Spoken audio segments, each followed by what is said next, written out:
listening to UPRN, United Public Radio Network, coming to you live on 105.3 right up to 107.7 FM from the beautiful city of New Orleans. UPRNtalkradio.com. Looking for something new in sci-fi or fantasy? Check out what Brandon Sanderson, Orson Scott Card, Nnedi Okorafor, and others chose as the best news stories of the year in the L. Ron Hubbard Presents Writers of the Future Anthology. From 24 award-winning authors and illustrators, plus art and writing tips and bonus stories. L. Ron Hubbard Presents Writers of the Future. Buy your copy at galaxypress.com, Amazon, or wherever books are sold. All right, everybody, it's time for you to get out and nominate your favorite podcast. Yes, it is that time of year again. There's a show I want you to consider for the People's Choice Podcast Awards, UFO Undercover, in the category of entertainment. UFO Undercover brings you some of the most revealing and current research that is being done with respect to alien abductions and contact. Host Joe Montaldo has been an abduction researcher for over 35 years and is uniquely qualified to bring you live interviews with some of the most well-known researchers in ufology. Go to podcastawards.com to nominate UFO Undercover in the category of entertainment. That's podcastawards.com, and please take a moment and get out and vote. All right, everybody, it's time for you to get out and nominate your favorite podcasts. There's an amazing show I want you to consider for the People's Choice Podcast Awards. The Outer Realm in the category of Best Female Hosted Podcast. The Outer Realm is a very popular show hosted by Michelle DeRoche and Amelia Pisano, which boasts millions of listeners each week who are well known for and have been complimented on their very laid-back, roundtable style of interviewing. Together, this dynamic duo brings you the best of the best with guests from around the world who are well-versed within their respective fields of ufology, paranormal, esoteric, and other areas of high strangeness, and more. So go to podcastawards.com to nominate The Outer Realm in the category Best Female Hosted Podcast. That's podcastawards.com, and please take a moment and do it now. It's time for you to get out and nominate your favorite podcasts.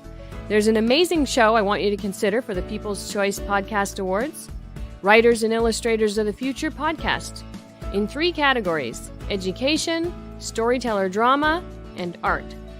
For 4 years, the Writers and Illustrators of the Future podcast has provided advice and tips from international best-selling authors, world-class artists, contest judges and winners, and industry professionals based on the world-famous Writers of the Future contest created in 1983 by L. Ron Hubbard to help the aspiring writer and artist no matter their age. It is dedicated to the future of storytelling and art by showing that it is never too late to start, and those who make it are those who never give up. Go to podcastawards.com to nominate the Writers and Illustrators of the Future podcast in any or all of the 3 categories: education, storyteller drama, and art. That's podcastawards.com, and please take a moment and go out and vote now. Hey there. It's time for you to get out and nominate your favorite podcasts. There's an amazing show I want you to consider for the People's Choice Podcast Awards. The News on the Flip Side, in the category of politics and news. News on the Flip Side is a much different news and political program which is not deemed as opinion news. Listen as Joe Montaldo brings to you just the facts from trusted sources which will allow you, the people, to make up your own minds on the various stories being reported on. Go to podcastawards.com to nominate News on the Flip Side in the category of politics and news. That's podcastawards.com, and please take a moment and do it now. Oh, wait, sorry about that, Ericka.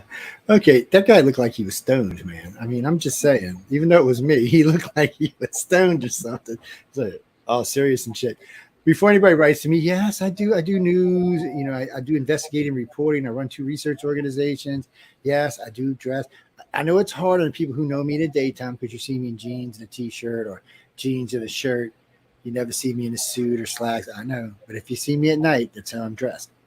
Yeah, you know, you ever hear the guy who says, I'm more relaxed? I'm very comfortable dressed like this in the evening times. just because I'm good looking. That's all there is to that. Anyway, before we get carried away, don't forget, people, go out and vote. We have 4 shows up for Podcast Awards this year. This is my 4th year in a row with 2. And I don't get me wrong. See, we was just talking about this with Ericka a minute ago, my guard dogs. I've gotten runner-up and I've gotten a couple of different other things. No. I want to win. I went good. Number 1. Y'all know I don't like to lose, people. And I'm going to bitch all year if I lose. All year. It's all you're going to have to look forward to. Every show I do, somewhere in the show, I'm going to have to bitch because we lost. I'm just trying to help you people out so that go out and vote. It's podcastawards.com. Go over and vote. If you can't find it, go over to the United Public Radio homepage, uprntalkradio.com, and you can find it on there. Anything else you're looking for, you can probably find over there. And there are people working on the site, so there's always changes being made daily. So just keep up with it. And yes, I'm working on it as well. So anyway, we have a very special guest with us tonight. She seems very, very interesting, kind of enchanting. So I can't wait to really, really get to talk to her. Well, I was looking at some of the places she's been and some of the stuff she's done, and she's just interesting. I can't help myself. I like interesting people. I hate boring guests. And being that I'm in the fields myself, it's always very, very nice to meet someone who's actually kind of knows what the hell they're talking about. Anyway, Michael, I was just ready to introduce you later. You go splatting things on the side of the screen. You know what? Let me move this, by the way.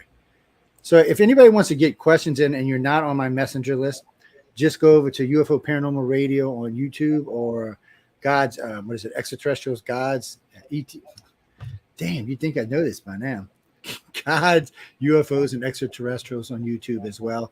You can go either one of those places or any of our Facebook pages, and you can get hold to us. I believe, no, we're not on LinkedIn tonight. And if you're watching us on Roku, you can watch us, but you can't participate. You have to go to one of the chat groups. No, the only way you get on my messenger is if you're on my messenger. Yes, that way I know who you are and you're on my messenger. Yes, and you can text me all day long. If it's something I want to ask, or I will. If it's something I won't, I just will ignore you. How's that? Okay. I'm just going to be honest. Might as well be honest enough front before we get going tonight. So anyway, really? So you want to come up here and introduce Miss Ericka? You want to? Yeah, I'll let you come up here and introduce her, and you can do the introducing. Again, why don't y'all come over? You know what? Let me put it where I can actually see that wrong. And you can. What the hell's going on? It's going to be one of these kind of nights, huh? I don't know what this is. If I touch anything lately, something goes a little weird. These are both brand new setups. I'm not sure. We're putting them back together. We're in the middle of putting up 2 new computers for the network. And they've been, how can I say this politely? Moody. There we go. Moody. Yes. Okay, here we go. It's going to be this kind of night. I'm just going to give the mic to Ericka in a few minutes. I'm just going to sit back and chill and let her talk. I know she does radio, so it should be a breeze for her and things along those lines. Yes. Anyway, we have Ericka, but I can't believe I just did that. Ericka, please say your last name for me, because obviously I forgot. In 30 seconds? So I always joke the correct pronunciation of my last name is Boussarhane, because it comes from my husband. But because phonetically I needed to learn how to spell it, I pronounce it Boussarhane. And that's Boussarhane. I think that's easier, Boussarhane. Well, no, you got the little A in there, sneaky. Yes, yeah. It's a little A and a little R there, sneaky. I always say I'm related to the Boussards or the Boussards in New Orleans. Yes, and that was one of the first questions that came up. Is she part of the Broussard family or any of the other families? There's a lot of B families. No. Okay, before anybody writes to me, I meant B like the letter B, not in class. I meant just the letter B, people. I already knew where that conversation was. I should have never said it that way. No, they just are. And, Boudreaux and stuff like it's all over southern Louisiana. What do you mean royalty? No, they're just part of, unless you're from Louisiana or you're from that's not even true. As long as you're from the deep South, you have a good understanding how backwards Louisiana is. And they do everything differently. And we relate by families, but not necessarily that you have to know the family. Somehow, if you got the last name, you should still tend to have those characteristics. And it could be a voice thing. It could be a certain look. It could be a certain walk. It could be a certain attitude. All people in the deep south of Louisiana have an attitude. Oh, yes. All of them. Oh, no, they do in Mobile and Pensacola, too, but not as bad. New Orleans, you just got an attitude. Like, we survived Katrina, bitches. What you going to do about that? I mean, seriously, they've got an attitude.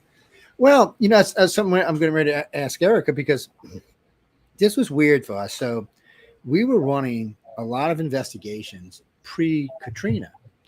And then it was almost like, because, you know, the city was indulged in salt water for several weeks. It was almost like all the low-lying areas and even parts of Metairie and stuff like that, it was almost like it pushed all that, what energy, I guess we'll call it, into the French Quarter, because French Quarter is high ground. So for a while, when you went out, like on, you know, out ghost hunting or whatever they may be doing, it was just kind of dead and quiet. It was like the ghostie said, "No, I'm not hanging around with his 8 foot of salt. What? I'm out of here, man. I'm going somewhere else." But I don't understand, how could they all survive like in the French Quarter together? I mean, as a medium, that's got to be like a headache if you walk into a pack of them like that. Sorry, I didn't mean to cut you off. Oh, it's okay. So, you know, it's interesting. I've always been very drawn to New Orleans. And so every time I would kind of drive into New Orleans, as soon as you see the trees, I would definitely feel an energy shift. After Katrina, you know, I was downtown, you know, New Orleans and at the casino, you know, all those things. And I would agree with you. You know, I've walked around those streets in New Orleans to the wee hours of the night by myself in the dark, just talking to dead people, you know, them telling me don't go over here. And I'm like, okay, you got me. All right. And, you know, I remember one time a cop passed me and says, you know, it's kind of dangerous. And I said, I'm not alone. And he looked at me like, oh, okay. Okay. See you later, lady. You're one of them. Okay. And they meet a lot of them down in that. I got little people walking around with me. I'm good, dude. But yeah, so I will agree with you. I would, you know, because there's this whole thing where you think there are places that are haunted, you know, and I'm sure a lot of paranormal investigators after Katrina, because the death toll, you know, people were going to certain places. And, you know, New Orleans can be a spiritual place. There's so many different religions and spiritualities there that they talk to you if they want to, but you're not going to desecrate, disrespect them after Katrina. So I did find that in a certain area, especially in that area of the French Quarter, I could just walk around and I'd hear baby. Well, it's not spoken like that, but baby, baby. And that's how they get me. I'd be like, huh? What? What? That's a ghost.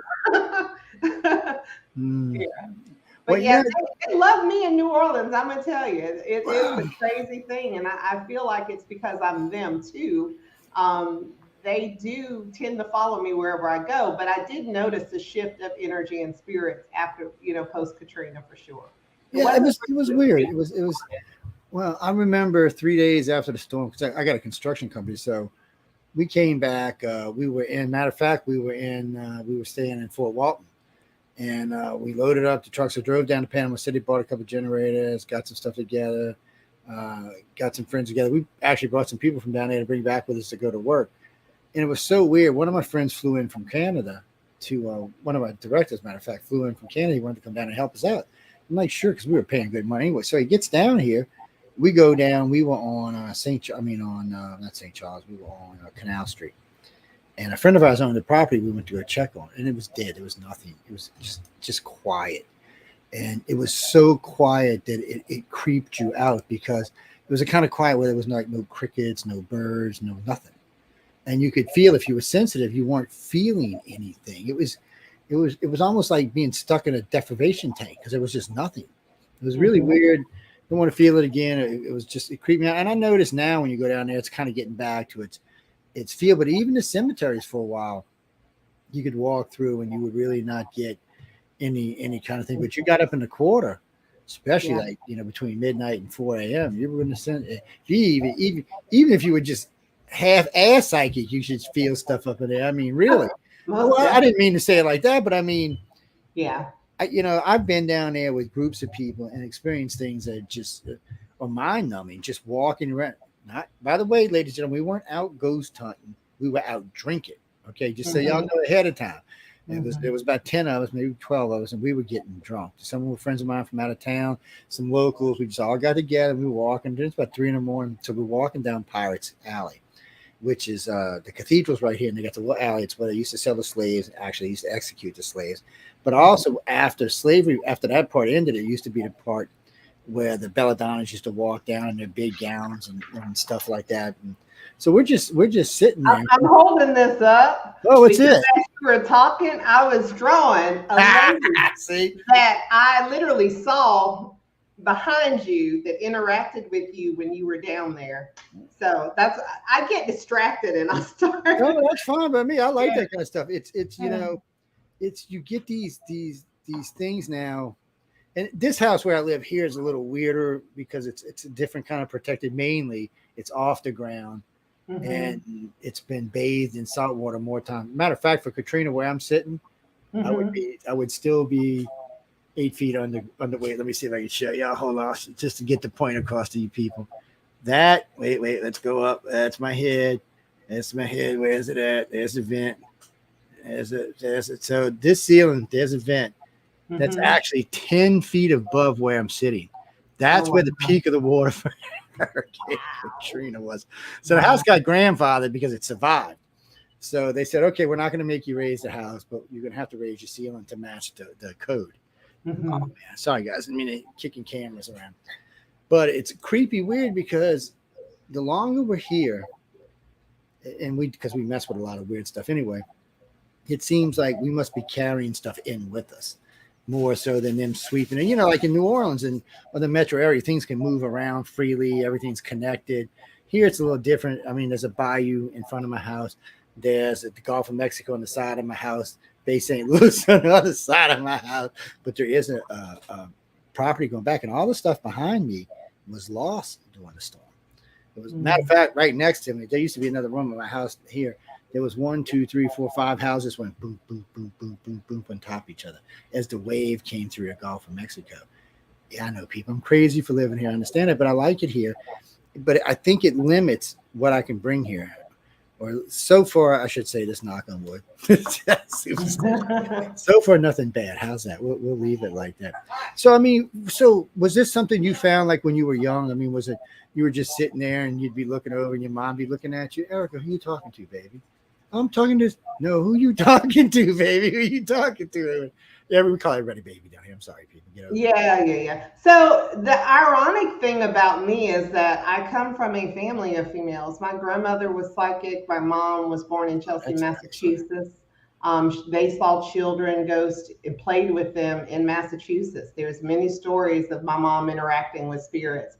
Me as a child, I don't remember seeing them as much. I remember interacting with them when I got older. But I had, my mom played with the Ouija board. She did all kind of stuff when I was young. I was definitely afraid of all of it. Yeah, but burned them damn Ouija board. I know, right? But yeah, it wasn't uncommon to be intuitive in my bloodline. It's it's weird. And somebody said one time, it's something that you pick up. It doesn't really matter from what part of the world, for that matter, you're from. It just seems somehow or another, like when you were saying that, and you're saying mass, we already know there was a lot of witchy stuff going up in those areas. And I hate to use the word witch, and the fact that when they use witch, they meant it as a derogatory, negative way. When I use the word witch, not so much. I mean, I've got friends who practice. Well, we got friends who practice Wiccan and what I would call the light arts. I got friends who practice not so light arts. But, they're all into, I know 2 of the covens that house in New Orleans, or I know people in 2 of the covens that house in New Orleans. And it's strange to me. And when you start talking to these people, and by the way, guys, more so with the women than with the men, even though I can find men going back 1 or 2 generations, usually if I really get into a female's family, who the family is psychic, eventually you'll start finding it goes back several hundred years. It probably goes back further than that. It's just, we never know who brings it in. It could be a husband that brings it in. We just don't know, because once you get back like 500 years, the records are, it's just hard to know. But you can tell if they're coming from certain areas where this seemed to be prominent. And Ericka, I wonder why in certain parts of the world it seemed to be more prominent than in other parts. Was it freedom, or was it just the way it was. I mean, I'm confused because like New Orleans is a very, very ooby-dooby city. Salem was too, and there's one or two other cities in the United States. But if you go overseas to Europe, there's just a few cities over there that seem that have been involved in this, and all the rest seem not so much. And I never did figure out why. It just seems a weird thing. But what do you think? Well, I think it just depends on how the involvement was, because, I would find that in some cultures, people would talk, we talk about Greek mythology and everybody's all into that. And then you'll go someplace else and they're reading tarot or they're reading tea leaves, and it's cultural. They're having dreams. And so I think every family bloodline across the world has some kind of superstition type of thing. Yet they could be very afraid of my abilities or things like me, but yet they believe in it enough to be superstitious. So, I found it really interesting when we were at the Myrtles. They decorated with all this Irish folklore, with the keys upside down and the cherubs all in the room. But then you delve into the history. Where does this come from? Where does this witchy or folklorish kind of protection of the devil and the spirits and then intuition? Where is all that coming from? I think every culture has their own spin on it. They just have made it so part of their ability in their life that it's not taboo. It's just, oh yeah, she knows things. She has dreams. They don't associate it. And I've never associated my ability with a specific kind of archaic, religion. Like, I was just always told, and this is how I believe all of us, we're born this way. Animals are intuitive. They, communicate with telepathy.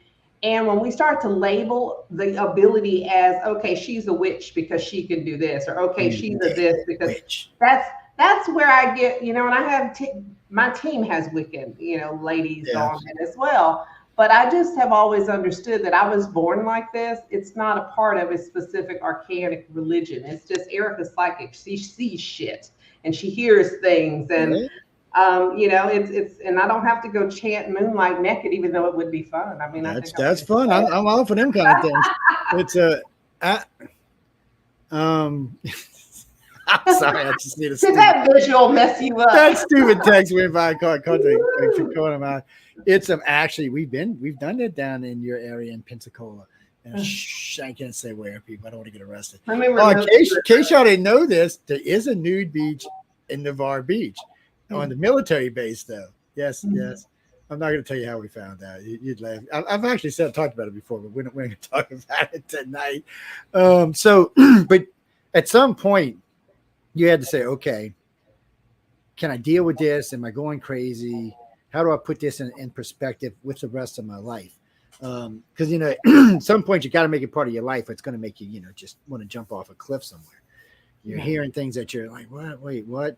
So, what was it? Was it a defining moment, or you just kind of got used to it? Well, I think I shut my mom down because, I'm in the Bible Belt, and that was the devil to me. I mean, I was in Teens for Christ, God help me. I was one of those kids who wore dresses and didn't look at TV for a while. I went through that phase.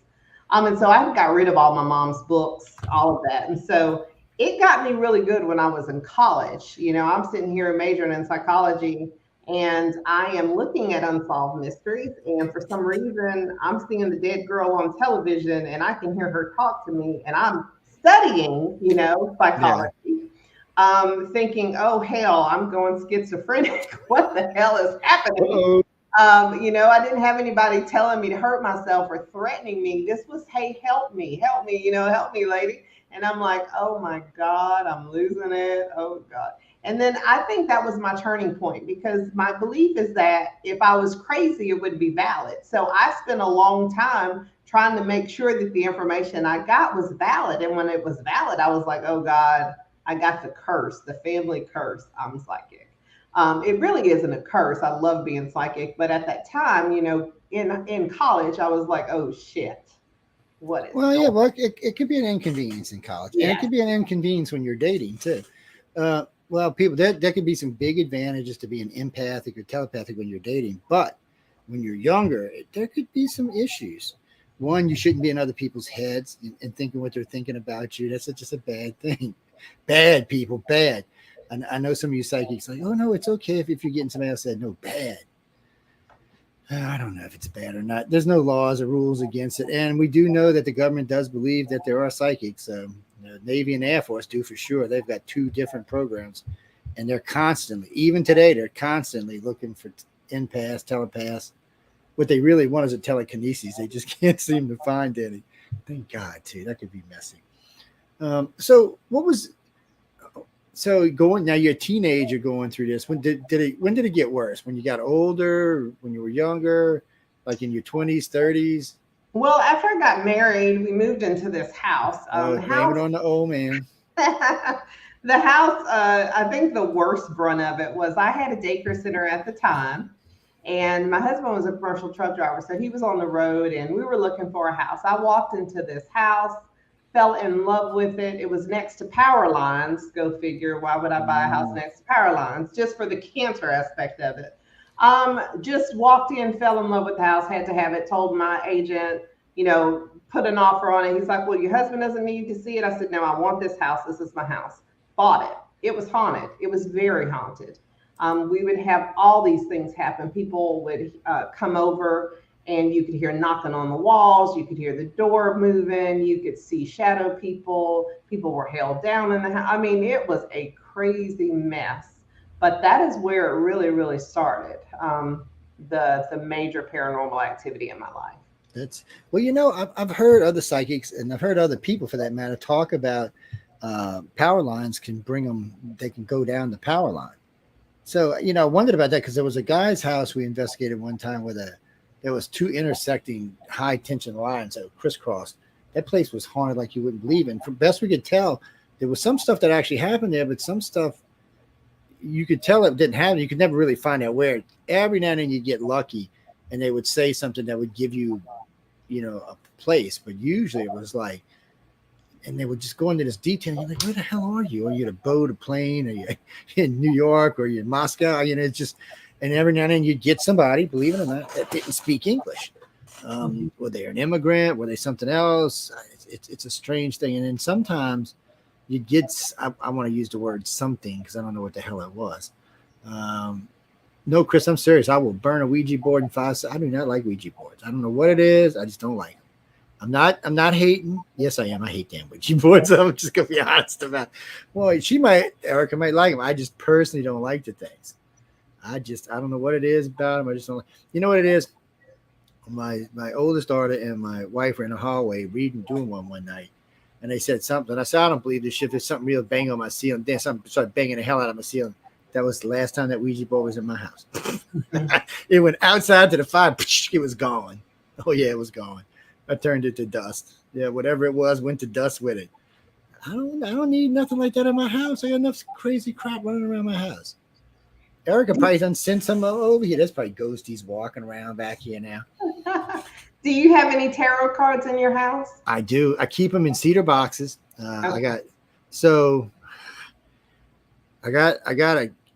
long time ago. I don't know if you've ever heard of the bottom of the teacup. I used to read for them. And so I got what they call a cat card deck that's 38 years old. It was used for all sorts of interesting things, and I keep them locked away because some cards are evilly bad. And then I've got a Crowley deck that was given to me. Both these decks were given to me, but I got a Crowley deck that's about 30 years old. Also was used for a lot, but I used to do a lot of reading with. So I learned something with these 2 decks because we designed our own layout for reading, very involved one. I learned something with them. The cat cards, no matter how you read them or how good a mood anybody was in, them cards were going to always give you the worst possible scenario. And the other deck seemed to do just the opposite. So I realized somewhere along the line, I don't know when, I realized, well, if I just take the 2 decks, then I actually got a closer, and it worked better. So I started telling people from the 2 decks, and they were like, it was 90%, 98% accurate. And they were like, how are you doing this? It's like, obviously I needed 2 decks to do this with. So that's why we redesigned it was a cross between an Egyptian and a Celtic. And anyway, it's like 3 different designs we used to form our own deck. So it's a little more advanced reading. It gives you a further read out. Instead of 6 months, you'll get at least a year or maybe 2. But it cheats. And what I mean by that, in the very center, there's 4 cards, which means right now. what happened. It's like what happened 2 days ago, what's happening today, what's going to happen tomorrow. If that's not right, you might as well just pick the deck up and start over. That has to be right. You need that to be right in the first card back, which is a month back. As long as those cards are right, you know you're on the right track. If they're not, pick them up. You're wasting your time, their time, and everybody else's time. And it made us to give just more accurate readings, I guess I should say. But them damn things are evil too. I'm just saying, people. Yeah, that's my point mainly is that, people are really afraid of the Ouija board, but they don't realize it's just a divination tool, just like the crystal ball, just like the tarot cards, just like the pendulum. The only difference, I think, and I had this discussion with someone recently, is that when 5 people sit down to play with the Ouija board, it's different from 2 people sitting down with the tarot, because if I'm coming to you for the tarot, I'm wanting you to give me a message about my life. I have some understanding, I might need a relationship card or money or, the career, just things about life. There's an expectation. I might want to connect with a loved one, but there's an expectation. When you're sitting down with the Ouija board, you might have 5 people with different expectations. And so therefore, you might have one person who has a death wish and they want to interact with some evil spirit to just prove that it exists. Yes. You're sitting down with that person. So what you're actually going to get is probably not, you wanting to talk to your mom. It's going to be that evil spirit that wants to come in and show dude or girl over there, yeah, I exist, let me kick your butt, and it's that. And that's when you get the fear and the scratches and all that other stuff, because everybody's expectation is not the same when you touch that pan shit. It's not the same. That's an excellent way of saying it, because it's really true. It's not. Whoever's, and you guys and girls, they may be your friends, but you do not know what they're thinking about when they sit down and put their hand on there. And you just don't know which one of you are going to have the strongest pull anyway, until, some of y'all are going to be more psychically advanced than others. Jack, don't get me started on that. I in the old days, I believe that everybody had at least part of this ability, but after doing psychic testing, I don't believe that anymore. We've tested too many people, and that seems there's groups that seem to be gifted. Probably from family lines would be the best way to. So I know for sure we've got 3 cases that we track back 6 generations. That's 6.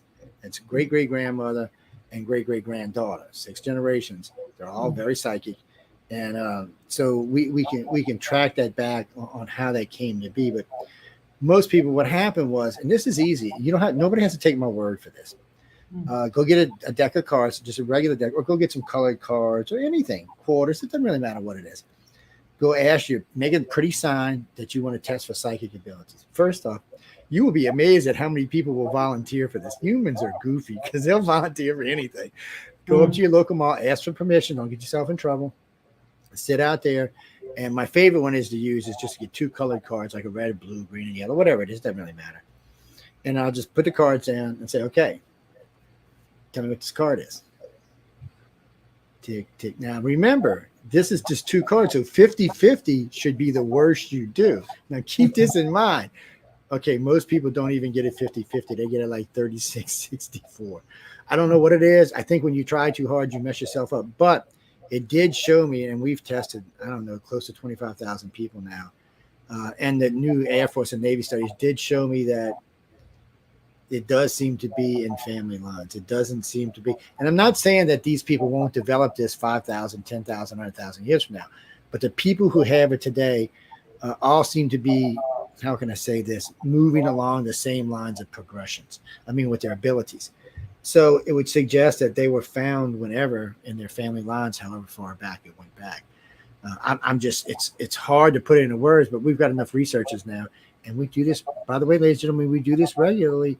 We just call up a local mall, and when I'm traveling especially, or one of my favorite things to do is if I'm at a conference sometimes, I'll set up a table. Unless I have one, I'll just say, hey, look, why don't y'all come by, free testing, get your psychic ability tested and see what happens. Now, remember, these are people that are coming to these conferences already think they're probably gifted anyway, so your odds should be better on finding them, shouldn't they? So it's interesting. No, Jack, it doesn't matter if you get them wrong. It doesn't. Being telepathic, if you're empathic, you're not going to know what color the cards are. Okay, if you're telepathic, you'll know what color the cards are. No, just because you're a psychic medium doesn't mean you can tell me what color the cards are. It's not. it's you when you're using the cards, you're testing for straight out telepathic abilities, which means you can touch my mind or touch the card either way and tell me what the color of the card is. Yeah. Mediums sometimes do it differently, I notice. They have other ways of connecting. I'll let Ericka, because I don't want to get into that, but what do you think, Ericka? So when I teach class, what I usually tell a student to, that's testing precognition. Mm-hmm. And so what I usually tell them is that with the Zener cards, most people don't do well with that because their recall of the square, the circles, wiggly lines, or the star are very difficult. But if you find something that you enjoy, like food would be an example for me. If I did chocolate ice cream, if I did pizza, if I did steak, or if I did something like sweet tea, and I did 5 cards of those ideas, I can use more senses. I can smell, I can taste, I can see. Those are things that are tangible that I do better with those things. And students, if they like cats, people that are cat people, they nail precognition if they make their own cat cards.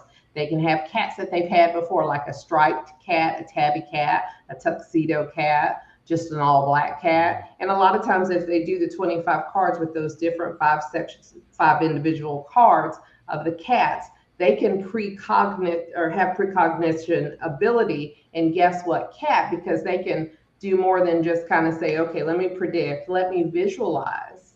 What does that cat feel like? I've touched this cat before. I know this cat. Is it my dead cat? So the more that they get their psychic ability into the taste, smell, the touch, the hear, the knowing, they can do better on precognition. I've never liked the Zener cards, and I've done the test online too. And the reason why is because they don't resonate with me. The star shape, that doesn't resonate. When I make it something that I like, the waves could be the ocean, you know? If I do that, oh God, I'll nail it because I can think of a present, a box. A circle could be the sun. The waves could be the ocean. You've got to kind of familiarize yourself with whatever kind of precognition image. I think you'll work better with that in the future. Maybe have different decks and let them choose an animal, a dog, a cat. Cats and dogs work well. Food works well. Colors do too, if you can associate that with a feeling. Like for instance, if you had a red, an orange circle, you could say, oh, this feels like the sun. I try to teach my students when I teach classes like this to use more of your empathic and all your senses in that kind of precognition testing, because not everybody is precognitive, but you can use that ability, the rest of your senses, to ask your guides to show you what is on that card, and that would help tremendously. Corey, what do you mean are empaths? Okay, no, empaths are definitely different than telepaths, but what do you mean is one stronger than the other? It's just different. I don't know how to, it's an empath that can just sense all of your feelings, your emotions. They can also send too. That's what makes it dangerous for them. Okay, so real quick, if you're an empath but you don't know it, so let's say you're 20 years old, you're going through life, you walk into rooms, sometimes you get miserably, you might want to cry, or you walk into rooms sometimes and you want to get all happy and giddy, you don't understand why. Or sometimes you walk into a room and everybody in the room starts feeling the way you do, whatever the feeling is. Those are empaths. So those are actually strong empaths. But the problem with that is, if you don't know what it is, people just start thinking you're crazy. Well, she just starts crying for anyway, or he just loses it. You know, what is wrong with these people? Well, you're actually experiencing other people's emotions. And since you don't know how to stop them, you're just dealing with yours and theirs. So you have to learn. The earlier you learn what it is, the better off you're going to be. It's not that hard to figure out. Just take your time. Go see Ericka for that matter. She'll teach. Well, no, people need to be out there teaching people. I don't teach people anymore. I gave it up. So this is a fun thing to think about too. And this happens to me often on our ghost tours. I'll walk next to somebody where, doing the ghost tour and they've got equipment in their hand, and I'll look at them and I'll say, do you have a headache right now? And they'll say, yes. And I said, okay, I feel it. Now, what I will say to them then is, I release that headache. That is not my energy. That is not my pain. But then I'll then pray for them and I say, I hope that you feel better. And then I also tell them, a lot of times if you're empathic, and this is for you to know, guys, too, that if you feel pissy for no reason, or you start feeling sick, you're carrying somebody's anger, you're at work and such is in a bad mood, and you feel that, acknowledge it, that it's not yours. Yep. Once you acknowledge that it's not yours, you take the energy from it and then you dismiss it. And that happens a lot in situations. I do this a lot when I'm in places. A lot of us empaths go to graveyards or Walmart or walk in the streets of the town, and you feel things because you might feel the impressions of that location. Wonderful thing to do. This is my little thing that I do to ground out and release. But see, there you go, guys, because I know a lot of y'all have issues with being empaths, and we deal with a lot of them. Well, no, we don't even consider anyone. If you're not an empath, we won't even consider you for the study yet. It's one of those things. Because empaths, you know, first off, it's good to recognize it early because you can use it. You know, I use it when I'm doing deals or when I'm cutting either for the radio or for the station. I use it sometimes. Just it's a cheat, but it's a natural ability, so it's not really a cheat, is it? It's a given ability. So no, sometimes when I'm talking to a customer, I can sense that the price can be higher, or we're at where we're going to go, or that the customer may want this or that, or same thing with the radio stuff. It's just helpful, and it's helpful if you learn how to. So you seek out people like Eric and other people that can help you. But again, always check out who you're seeking out and learn how to deal with them. No, okay, real quick, Johnny. The reason I don't teach hardly anything anymore is because I don't want to be delivering people to the Air Force and to the Navy. So we're so involved in so many different things these days that odds are if we find someone who's really good, they're going to be harassed. So we just test and move on, test them. And if we do stumble across somebody who's really good, we might refer them to somebody else, you know, but not over the internet or not over the phone. It'll be an in-person referral. It's just like when we change data on the different computers, it's always an in-person. Yeah. And none of the data computers are actually online. I know, huh? A little bit paranoid there. There's a lot of people's names on that. I don't want to be the one that gets them asses. Well, you can call them whatever you want. Military abductions, you call them whatever you want, but I don't want to be the one that gets you taken because they say, well, this guy or this girl's got a scale 9 telepathic ability. We need them. Well, of course they're going to come snatch it. And then they might reprogram you so you like working for them. I'm just saying, you got to be careful here. Poor Ericka better watch it. She's down there by half the damn military in the country's down there by her. They probably got her bugged, man. They do, and they have many times. I don't even doubt it where you're at. Somebody and I'll be like, well, I mean, you're like, what are you in between this one? So you got Eglin down there, which is just freaking huge. You got where Pensacola Wings are. It's just people. There's a lot of military down. So, and then there's another base even further down in Mexico City. It's just a lot of military, starting from about Pensacola all the way down the coastline. There's a lot of it. Well, Eglin is 884 square mile base, and I know for a fact there's 36 runways on it, which we filmed I think 8 of or 10 of, and we filmed one of them with some kind of weird saucer-looking thing landing on it. Yes, we got that. That's up on the Alien Enigma site. Yeah, it's pretty good video too. Mm-hmm. Is it alien, Jack? I have no idea. I didn't see any aliens. I can't say it was alien. It could have been something the government was working on. It is, after all. Eglin, in case y'all didn't know, is where all the non-nuclear weapons are tested. Whatever they are, that's where they're tested on Eglin. Doesn't matter what it is. If it doesn't contain any kind of nuclear thing, that's where it's tested. Because it's 884 square miles of swamp. You're not going to go walking through the swamp to get it. And if you try to get back there like you Russian and Chinese, you get eaten by an alligator for sure. Or something worse. I'm just saying. So what do they care? No, they don't care. No, she's actually in a great location where she's at. Except for maybe hurricanes, it's a nice place to live, I still imagine. It's I get down there, like I said, I get down as much as I can. Pensacola's a really nice time. We go down, we caught y'all's little Christmas thing y'all do now. I shouldn't be giving free Christmas. Oh, it's only like 160 days to Christmas, people. My daughter hears me say that, she's gonna smack me in the head. No, they do Denise, they do a Winterfest. Yes, that's what it is. And they have carolers out there with hot chocolate. You get a little thing and ride you around, and you get to watch everybody caroling hot chocolate. And if you're into that kind of thing, it looks fun. I just ride around in my cars. They still give you the hot chocolate and they got a little snow going around. I don't know. It's interesting. Pensacola is a very laid back place. Yes, it is. Very nice. We are. We definitely are. They are. Don't go down there and cause any trouble because they will kick your ass out of their town. You think I'm kidding you? They will kick your ass out of their town. No, they will. They're like Mobile. Mobile's the same way. Mobile's not quite as laid back as Pensacola, but they will also kick your ass out of their town. No, they don't care what color you are. They just want you to behave. Yeah, they don't care about any of that. No, they don't care about that. They just don't want you coming in causing ruckus in their city. That's all. Yeah, basically. That's just how they are. Well, no, there's a lot of interest. Well, they got one of those where you go eat. They got the little the trailer place where they got a couple of little trailers, the little silver trailers. I don't know. I ain't making no comments on the food. That's all I'm saying. I'm just saying that's thing. I would prefer you bring me food from where you're coming. I'm not. Yes, I agree with you too. Please do. It's well, no, that's on her Facebook page. What is that? Pensacola Con? Is that what it is? Yes, I run Pensacola Paracon. See, there y'all go. Go down to Pensacola. Pensacola Paracon. That's just an excuse to go to Pensacola, people, and like y'all even need one. Well, the reason I'm saying this, okay, guys, because I know a lot of people listen to us from around the world and around the country, but I'm more or less speaking to the Gulf South right now, really from, say, Houston, Texas, all the way across to Jacksonville, well, and up to Atlanta, because that's all driving for her.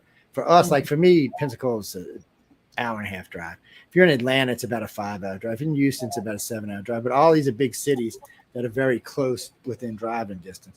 Well, you can fly. Yeah, there's definitely an airport in Pensacola, you moron. Oh, and if not, and you know what? If you can't get one there, there's one in Mobile, which is only 45 minutes away. Yeah, Mobile's right down the street. They even share the same music. Yes. Mm-hmm.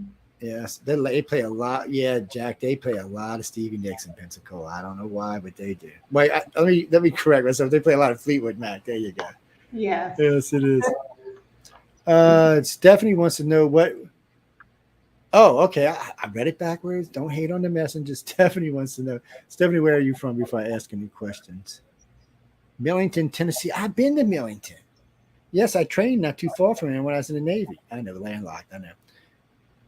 So she wanted to know, do you have like an experience that you would just consider like an uplifting, something that you'd want to share, nothing that, well, no, we just asked her that, Goofus.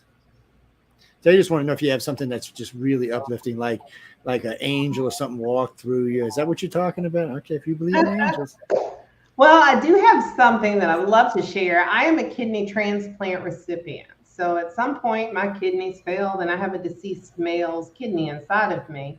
But one of the beautiful experiences as a medium, I've interacted with a lot of people that have died. One gentleman who was very young, Levi, he, and I have permission to share this because clients, readings are confidential, but he presented to me in front of his family, and he said to me to tell his mom who was in front of me that he was like love and faith, but he was invisible yet present. And Levi and Lee, another gentleman, has, helped me so many times with children, with depression, in clients when I see depression or suicidal ideations, will bring me rainbows all over. But I have had so many experiences with, angels, loved ones, ancestry guides, to help me help others. But I always like to empower people, start paying attention to your signs, because we walk around with the signs all over, everywhere, every day. We just are always waiting for the ghost apparition in front of our face. Hey, I see you. It doesn't happen. So you have to look for all the subtle things. And as long as you acknowledge it, say thank you, say, hey, grandpa, or hey, mom, or hey, this, or hey, dog, or hey, cat, hey, snake. I see you, I feel you, you'll get more signs. So there are so many, but that's one. I always kind of love to remember Levi and just the messages of love and oh, look at that baby. She said she comes by. She says she's identified as a Rottweiler, by the way. Okay. Just in case you ought to know, people. she had to stop by. She's like, anytime. I don't know how she knows the mid-show, but she knows the mid-show every day. Every show she knows it's mid-show. It's weird. Just experiences like that. It's strange when you say that, because we have a host on the network who her daughter just had a kidney transplant from her father, which was strange. And it's only like 2 months, I think 2 months old, 3 months old. She's one of the hosts that follows us tonight. And it was just watching them go through it. It takes a lot of heart for y'all to do this. I know it takes more than just, I guess what I'm trying to say is I know there's a lot of sheer will going on in there. There is. You know, I would imagine for you there had to be, because first off, feeling anything, you know, or sensing anything from a part like that is, I don't even know how I'd cope with that. I might freak out, try to dig the damn thing out or something. I you know, that takes an extra special. I'm serious. She's laughing. I'm serious. I'd be like, come out. You're coming out. I'm just going to fall over right here and die. So I'm going to tell you something funny. I've never been a wallflower kind of girl. You know, you say New Orleans people, you know, they're kind of strong. They're kind of tough. You 100%. I am that girl. And when I got that male kidney, I just noticed that I totally changed a lot. I became more masculine in some ways. I mean, I don't take no shit anyway, but I ate beans like for 3 months straight. A lot of, I'm sure this guy's personality I have now. It is definitely a transference. Psychic intuition definitely transfers in the DNA and the organ connection with psychic ability, because I can sense him. I can hear him talk to me. It's the craziest thing. But I've heard that before. So I've actually heard that from non-psychics too, which I find interesting, which means the person who donated was probably a psychic. But it's you know, so the first time I heard somebody say that, this is going back way back, many moons, as they said in the old days, people. I remember the first time I heard a lady was talking about this. She had I think it was I forgot what the transplant was. It was a heart transplant actually, and she got to talking about how her diet had changed, and she started liking. She said all of a sudden, which her husband was amazed, she started not only liking football but knew who the people were playing. So I still remember she's going, you know, my husband looked over at me and said, "Baby, when have you been?" Because he was stunned, because you know he didn't even know half the players she knew at this point. And he's like, I don't. And they asked him on TV. He said, "I have no idea, people." I said, when a football game would go on, she would just disappear. I know where she went. She would just disappear. Now all of a sudden she's sitting next to me, "Baby, you got a beer? We're going. What Exactly. And, you know, he's confused, and he don't want to think there might be some, you know. Possession. I definitely want to think it's possessed by a man. That's even worse. Which, you know, when I heard those, I was like, it was fascinating, but I didn't ever, you know, was it true? Was it not true? But over the years, and a lot of the cases we studied, this played out in a lot of people, and a lot of people just sense it. And I imagine you can close yourself off, or if it really scares you. But I think it's something you should probably let come through, unless the person was insane. All right, let's just get Jack the Ripper or somebody. Let's not so much. Okay. It aids the ability, most definitely. I do, like I have said to you, "Hey, Dick Man, help me. I'm a mess." And he does. So I mean, if he is a serial killer or whatever, it's fine. As long as it works, he's not killing you. It's all that matters. What do you mean, Maria? What are you talking about? Psychic what? What do you mean? All right, I'm gonna let Ericka explain to you what a psychic medium, because I know if you've been watching this show for more than, let's say, a day, you should know what that is. Ericka, Maria, first tell me what you know the rule. If you're going to get on the air, you got to tell me where you're from. Okay. Yucca, California. Go ahead. I'm sorry. Okay. So a psychic is like everybody is born psychic with these senses, and then the sixth sense, empathic ability. You could be looking at that, to the knowing of more than just what your five senses tell you. A psychic medium is wired a little different, and sometimes I say not everybody's a psychic medium consistently. Yes, you can have dreams of your dead person. You can feel your grandma talk to you or appear to you, but it's not a consistent, you know, like turn on type of thing every time. For me, whatever reasons, because of the way that I was born, my bloodline, I have been able to talk and see dead people since I was very young.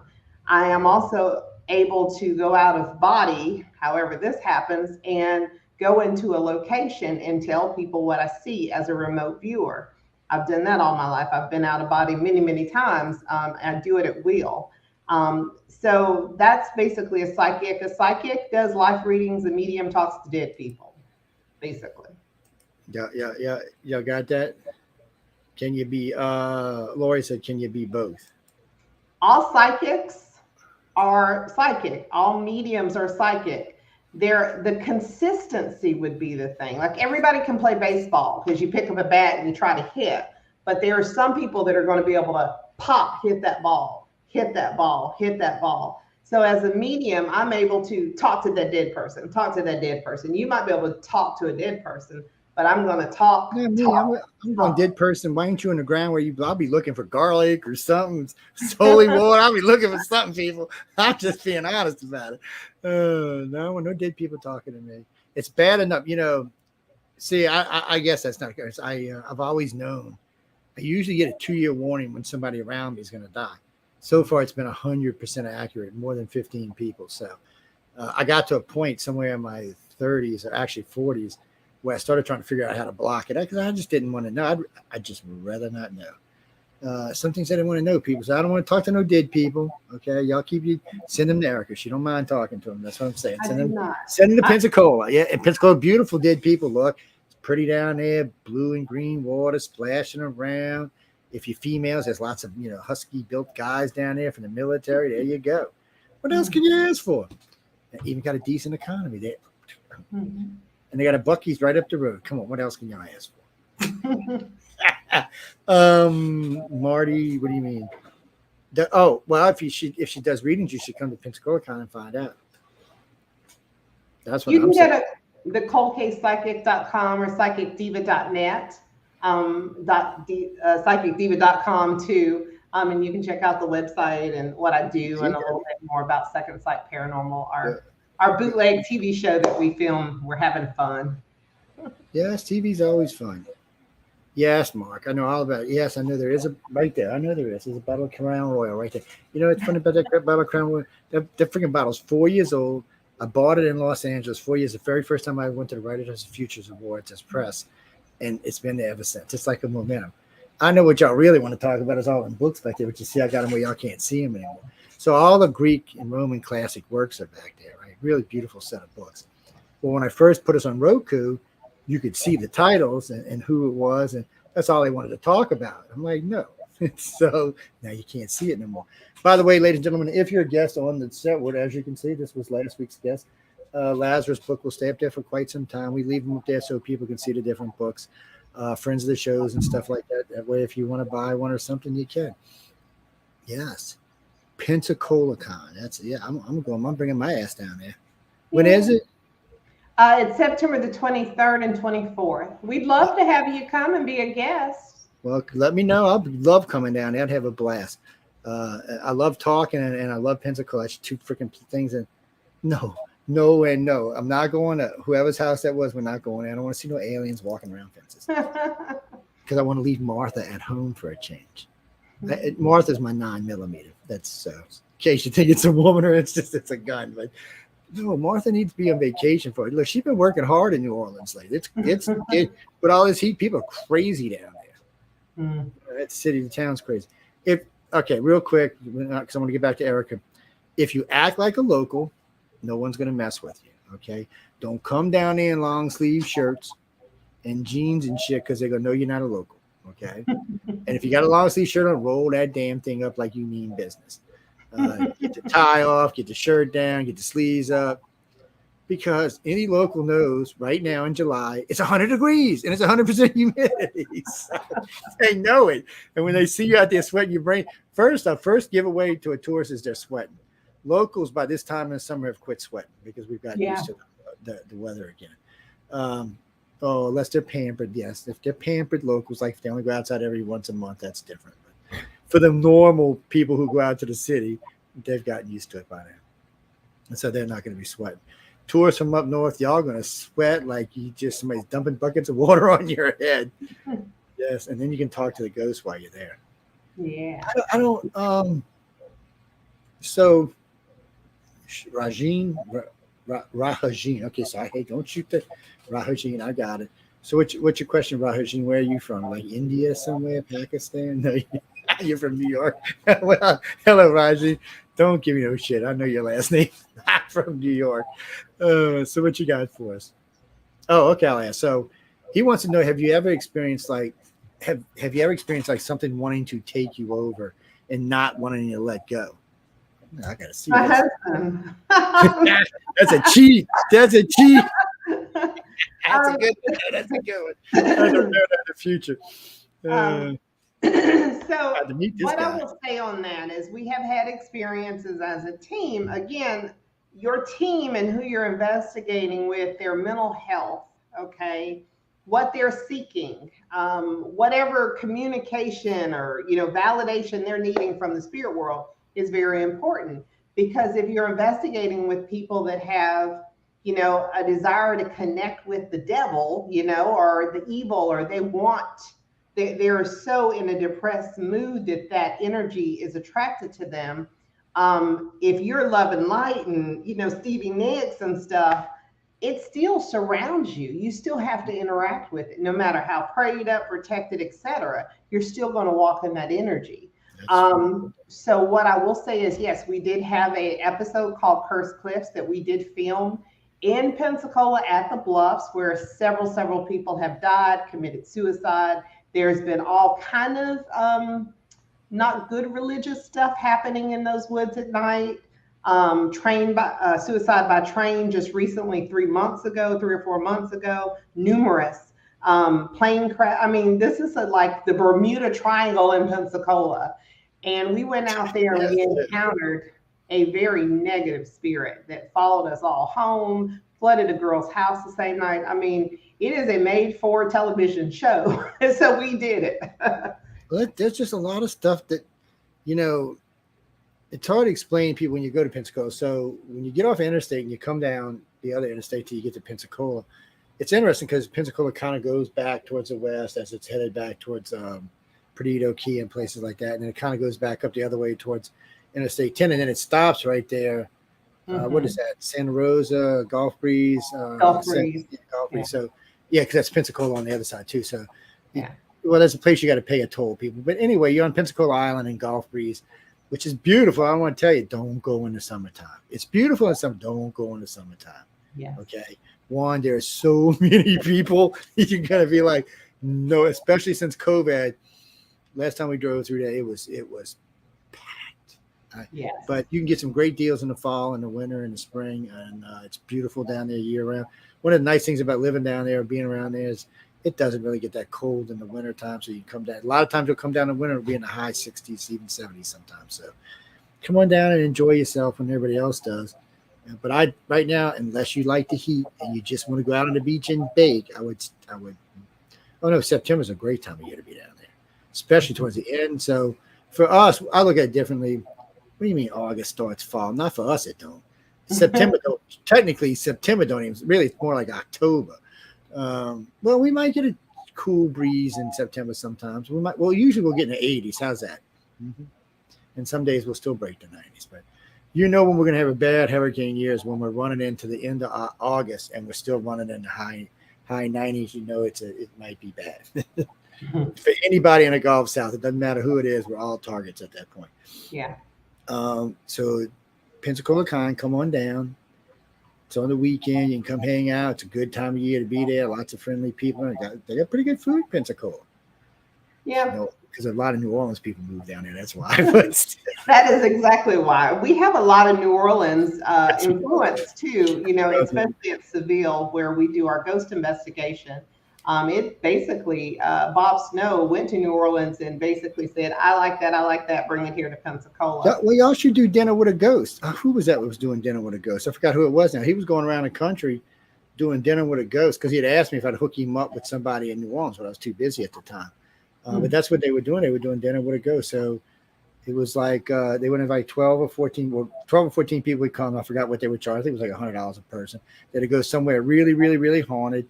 They would set up everything, and then I guess the head of the table was for the ghost. And actually, I didn't get to go. I was too busy. I would have liked to have seen one. Look, good dinners, They were talking about doing them at the Quarter Two Sisters and all downtown. They got really good food. I went for that. But you can do it anywhere. You can do their own dinners yourself. I don't know if it's a good idea or not. I don't know how feasible it is in the Deep South because there seems to be ghosties everywhere down here. Yeah, we do basically a ghost investigation that includes a meal. So you can either have a lunch or dinner. but we do those here in Pensacola at Rosie O'Grady's Seville Square area. And then we do the Victorian Inn, we do Fort Morgan. So our team does a lot of invite, paid, unfortunately, ghost investigations with the public. And they are active, very active. So wait, when you come through the, when you come over the bridge into Pensacola, the second bridge where the toll is, and you take a right, is that Fort Morgan down there? What fort is down to the right? Because that some bitch is haunted beyond belief. We even that's going to be Fort Pickens. Fort Pickens and Fort Parancus is in Pensacola. Fort Morgan is going to be in Alabama, but that's right. I actually remember it. We can't do Fort Pickens. They don't. I mean, you can go there, guys, go there, but if they see you pull out some paranormal equipment, they're going to kick you off, because there's certain areas in Florida and Georgia and Alabama that historically they want it historic. They don't want the dead and the paranormal and any of connotation of that. It is strictly a historic site. That's all they want to talk about is the history. I didn't know about that until just recently. We want to do an investigation. It's a fort. It's in Alabama. They got a couple of little camps on it. It's a Civil War battle line is what it was. It's right up against one of the rivers. And it was a great place. Place is definitely haunted. We've seen all kind of crap just driving through there. So I asked the guy, I said, do you mind if we rent out all four of them and come do some work later night? He said, once the gates are closed, you can do whatever you want. Just don't tell us and don't cause any ruckus. And I was like, because, man, they had the hanging tree where they were hanging all these people after. And what's weird about this hanging tree people is first they were hanging the Yankees, and then the Yankees took the spot, and then they were hanging the Confederates all in that same damn tree. That jail across it's a very, very haunted place. And we've been trying to set up one there for a while. It's right there, right above. It's in I can't remember the name of it now. It's not. It's right when you come you come across the Mobile Bay and you take a left. I want to say Blakely, Fort Blakely. That's it. Hey, y'all, what did y'all find out there? Oh God, it was great. we did an episode on that. That is, I want to say, our Echoes of War, where we do Fort Blakely. I'm trying to think. We do the lighthouse and that, and I want to say Fort Morgan. They're all combined.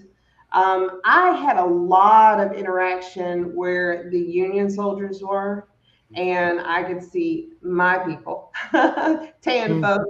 Fighting. They were talking about how they were fighting and they were running, and they didn't want to be there, but they had to do it. And they were really fighting for their lives. They weren't necessarily loyal to either side. It was just, I'm here, let me do what I got to do to survive.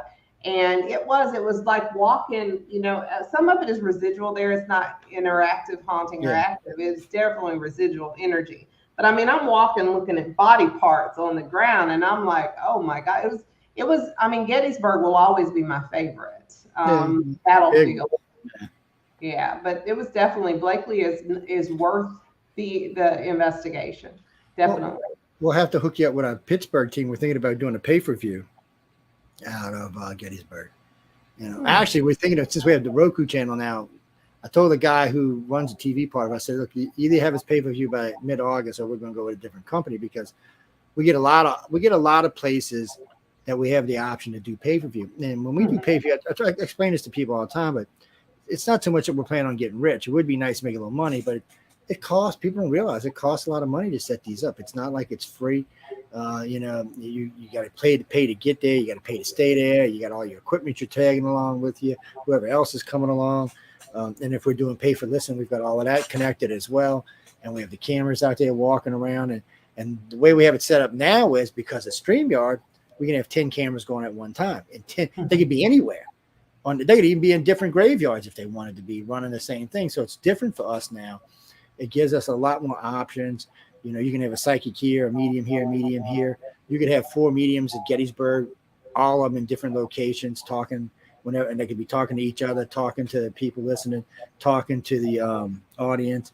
It's a different way of doing things, and I can't wait to do it. I mean, it's killing me. I just want to get them going. And there's New Orleans, there's Mobile, there's Florida, there's Savannah. There's just so many places around here. You can use Gettysburg as the kickoff, but there's so many places to go. And when you run out the south, there's always the north. There ain't nothing out west, though, people. I'm sorry. West is just not haunted. Even the ghosts leave California. I don't know what to tell you. I don't know what to tell you. Even the ghosts leave Cali. They're like, it's bad enough the people, even the ghosts are going with them. No, I mean, you just don't hear about, it's not that there's not anything haunted out there. There's not much for some reason. Ghosts out there just, I guess they don't like to stay around. I guess they're hoping to come back and be Hollywood again. I don't know. I was at the Roosevelt. No, you're talking about the Roosevelt? Yeah, no, we stayed there for 2 years. I had a great time there. It's a great hotel. It's an old hotel. It's a great hotel. It's on Hollywood Boulevard. Yeah, right there with the walk and all of it. Yeah, really nice people. Great. It's a great place to do what I was doing because I'm doing press. I'm there to interview all the winners. Yes, that's what I'm there for. That's exactly what I'm there for. But the talking to the head maitre d' and the assistant manager said the place was haunted like you wouldn't believe. So he told me about one hallway. So I decided to go over there one day. I was catching up on some interviews, just editing. And all of a sudden I heard boom. I'm like, what the hell was that? The damn cart's just rolling on down the thing by itself. So I'm waiting to see whoever had the cart. I'm waiting to see some girl, some maid, or some guy come running behind the cart. Nope. Cart just kept rolling until I got to the end of the thing and then stopped just before the stairs. I'm thinking, don't go down the stairs because you're going to think I did this stuff. No, I have no idea what it was, Lavender. What you got? What you asking, Lavender? You mean online reading? She just told you where to go. Lavender wants to know where she can get an online reading from you. She loves you already. Thank you. You can go to psychicdiva.com or coldcasepsychic.com. And the reason why I'm a coldcasepsychic.com is because when I was in college and I was looking at unsolved mysteries, I started obsessing about trying to find bodies and working with law enforcement. And then I went from that to findme2.com, which was Kelly. And he was doing the FBI thing and he was working with psychics, and I joined them for a little bit. And I started my own cold case forum. And then I started being a daycare owner by day after I graduated, and went to work in psychology and opened up childcare facilities. I was solving or looking into crimes, not solving everything, but looking into different crimes and missing people at night, and being a daycare owner in the daytime. So I did that for many, many years. And that's why I'm still a cold case psychic and will always have that website. But I've tried to rebrand myself because unfortunately working in that energy is very depressing. And, you know, even this girl, unfortunately, that was just missing recently, I was asked about it and I remote viewed the location in my head from Pensacola. And I said, I hate to say this, I said, there's no abduction. And I kind of felt that whole thing. And I was very upset about it because she looks like me and it's not a good thing that she did. And I'm going to pray for her. But that's a sign. Sorry, guys. I didn't know it was on. It should be off. It's always on. But yeah, you know, I do both. I am currently, my team is set up, Second Sight Paranormal set up. She finds them, they investigate. So we do haunted houses, we do crime scenes, we do murder investigation. I mean, we do it all. You know, the whole case for us is like the whole team is mostly based on criminal justice majors. And so we want to go into doing more crime scenes, cold cases, missing people. That's the goal. They, you know, it's interesting because one of our hosts, Amelia Pisano, does missing children. She's pretty good too, and but usually she's co-hosting with the station manager, Michelle DeRoche, who's a good friend of mine. She's an actual boss lady. I get. Somebody asked me the other day, can she fire me? I said, oh yeah, she can fire you. Can she? She said, what happened if I call you? I said, no matter. She said, once you fired, you're fired. Nothing I can do about it. And a bunch of the older hosts got upset, and they're like, well, we're friends with you. I said, now you see why we have a manager now, because you can't be friends with the boss all the time. So no, she does a good job. She brings on a lot of new hosts. We're always looking for talent too. We got free shows, we got paid shows. It's just weird the way the network works these days. And of course, we offer the TV now, so people can watch us in real time on television. Which, yeah, Danny, we are sometime later this year as the profits get a little better. You'll be able to get us on Prime too. Prime and Apple, yeah, you'll be able to watch us on Prime television just like you watch us on Roku. Well, Roku's different. You have to remember, Prime is a network. Roku is this huge conglomerate that puts all the networks on it. Remember, Netflix is there, Hulu's there. All of them are on Roku. That's why we're there. Prime is a little bit different. Prime is Prime, and they have a few channels on it, and they have a lot of movies on it, TV and stuff. They just offered us a slot there, and they offered this company a slot so we can go there and on Apple and Samsung. Eventually, we'll get there. We're one thing at a time. One thing at a time, people. Let's get Roku under control. Yes, we're getting people. Let me tell you what about this damn Roku. So right now, some crazy people are watching myself and Ericka. They're up there with the Zoom going. They looking all behind her. They're looking at her saw. They look at her. They look at everything behind me. They're just going to town. People, don't y'all have something better to do besides that? I'm just saying.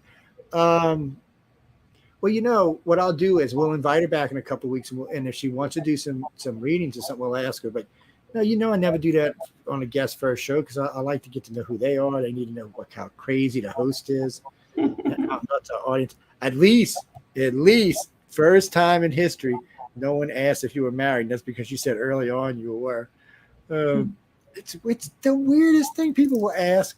Oh, right. That's like a friend of mine, John Goodwin. He's president of Galaxy Press. He comes on. Now, they all know he's married because he's been on the network 100 times. Is he married? I said, yeah, that's his wife sitting next to him. I said, you see the brunette sitting next to him? That's his wife. Yes. Emily, that's her wife, his wife. Oh, it's too funny sometimes. It's, okay. No. Savannah, we'll ask that question. So Savannah wants to know, Savannah, are you really from Savannah, Georgia, and your name is Savannah? Your mom was high when she named you, wasn't she? She was high, wasn't she? Don't lie. She was high when she named you. Okay, Savannah from Savannah, Georgia. She said if you could do a reading on anybody in the world, good or bad, who would it be? Oh, that's a good one. There are a lot of crazies out there.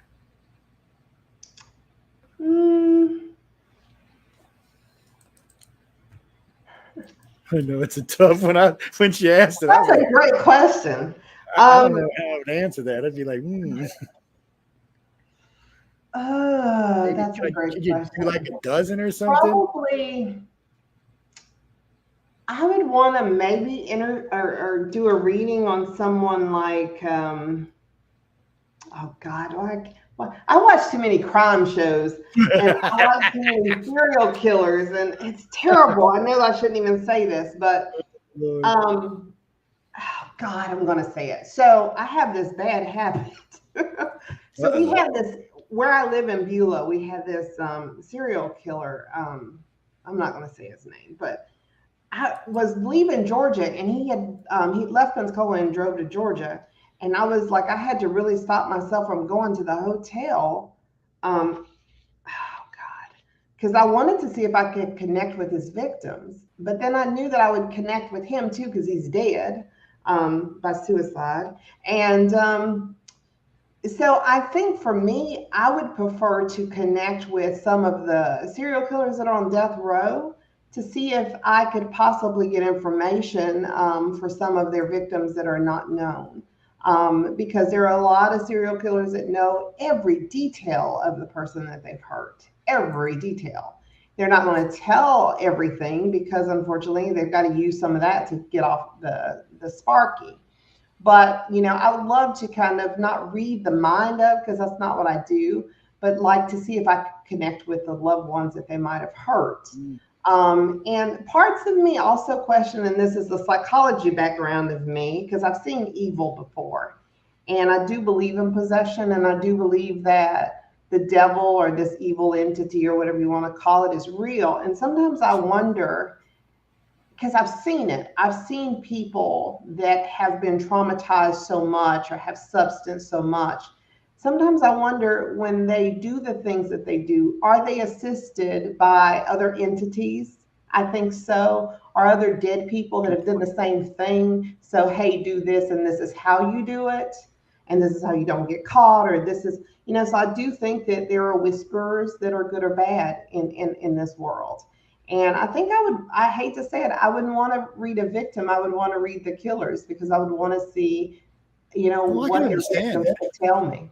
Yeah, well, I can understand that, because you get to see the motive, but you also get to see the action of the people as well. So it would be, I could see where it could be hard too, but it's what is that, Ronnie? Yes. Well, it could be hard if you were reading them and you could see the victims' expressions and faces, and when they were dying. But not everybody dies the same, guys. Yeah, some people will, even when it's horrific, some people still have more composure than others. Don't ask me why. I have no idea.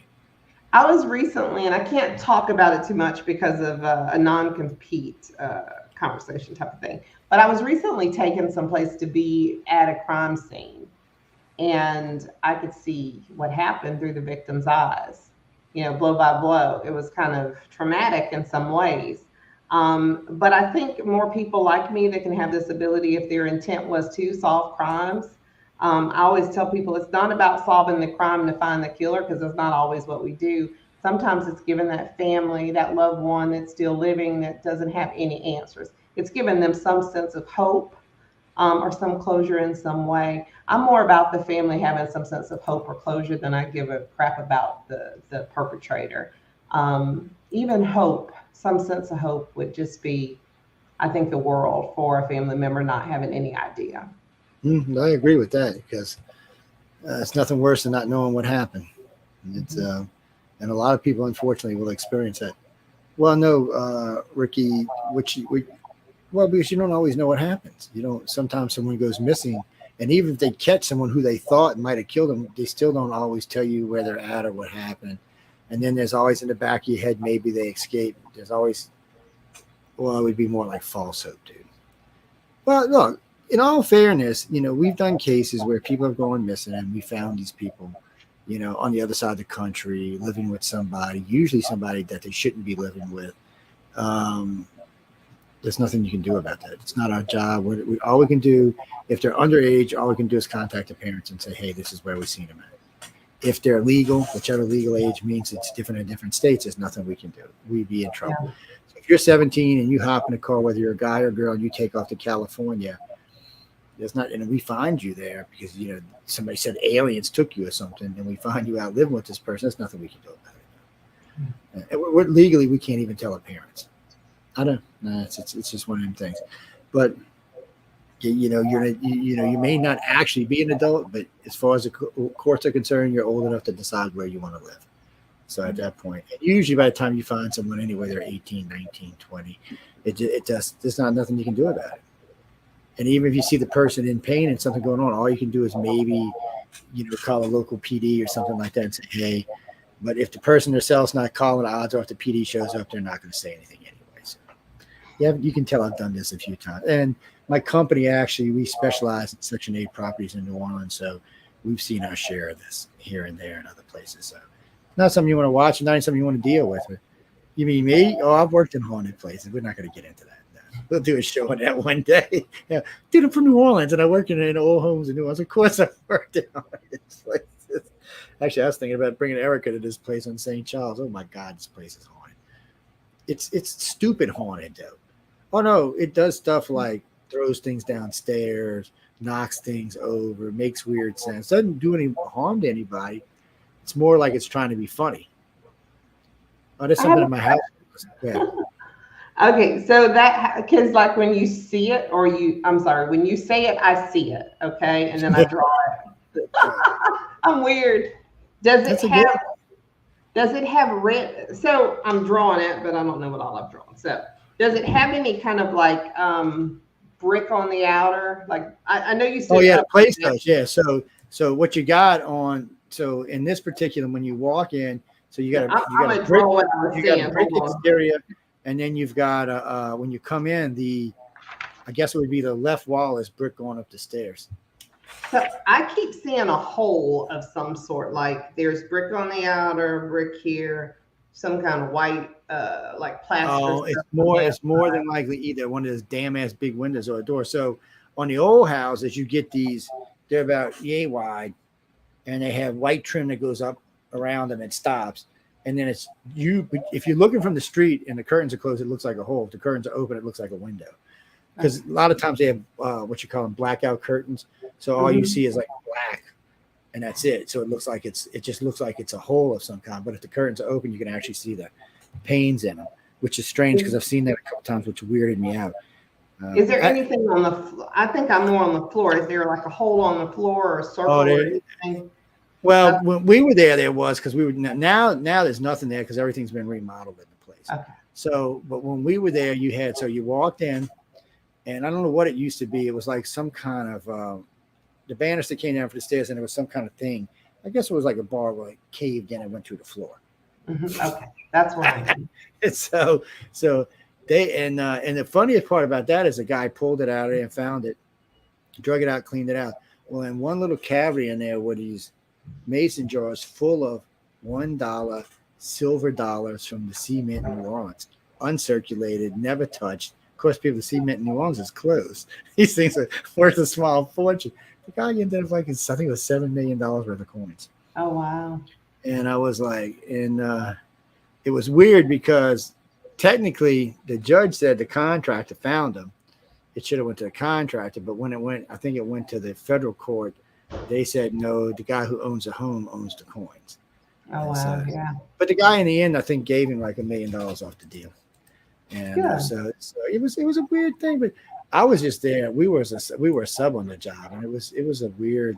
The whole place was weird because, like I said, you'd be standing there. So you walk in, and we had planks going over the hole, and sometimes you'd hear noise down there, but it is New Orleans, so it's no telling what it is. And all the houses are raised down there, and then, but you would hear like things just come plunking down. Sometimes you'd hear something like going down the stairs.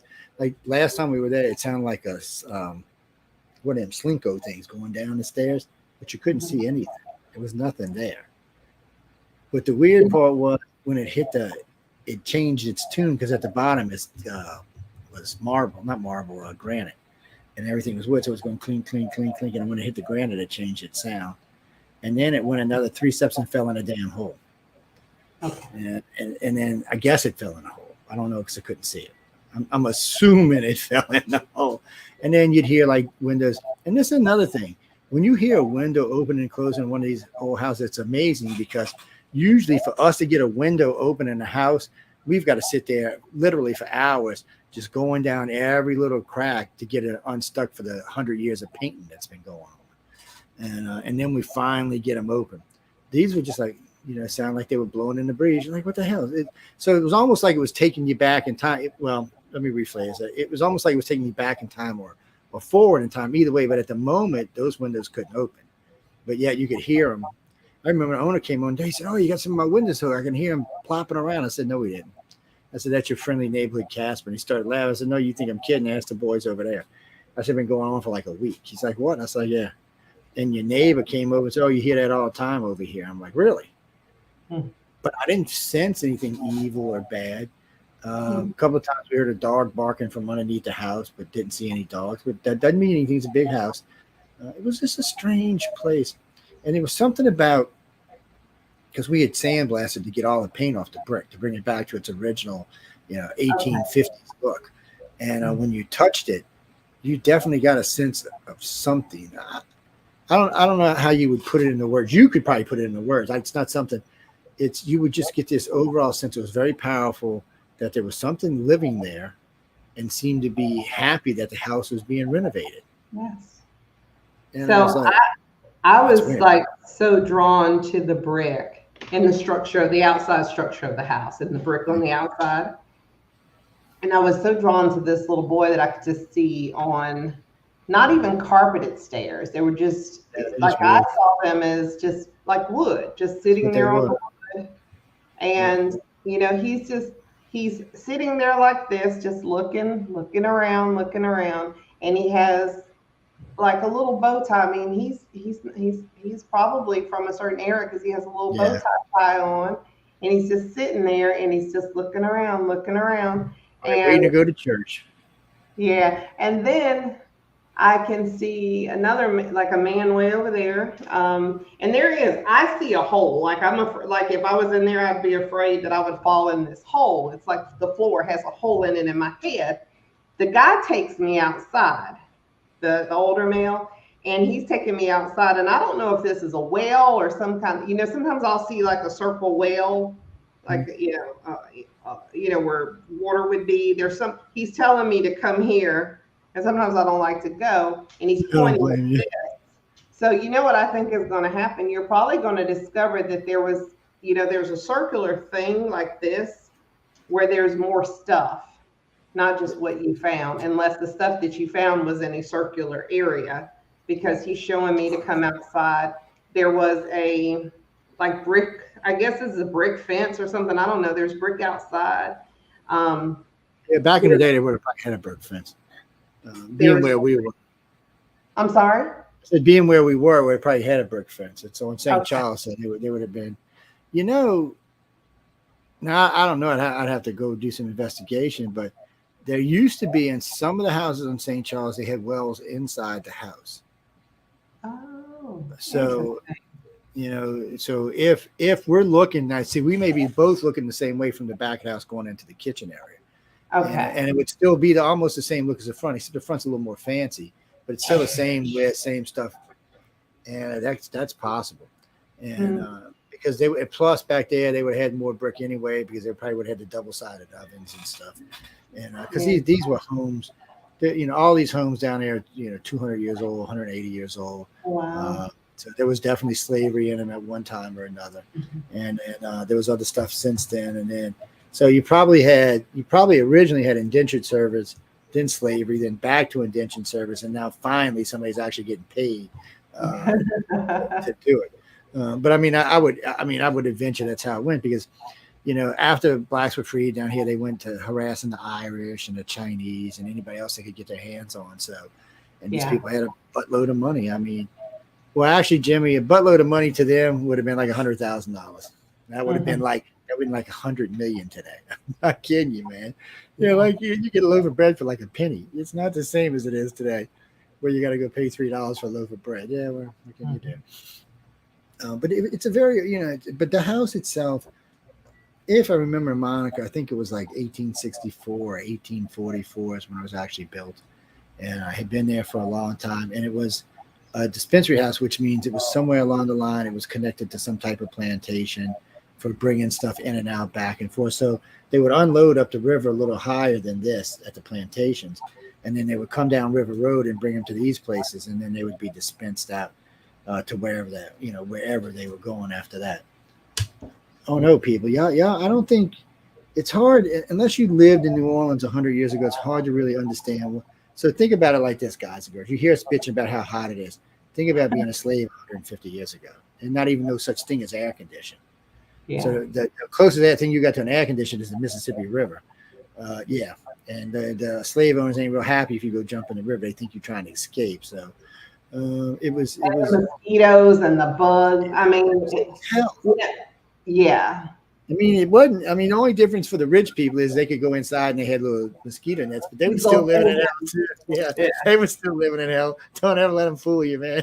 They were still down here at 110 degrees with swamp rats, and it's just how people stayed down here is beyond me.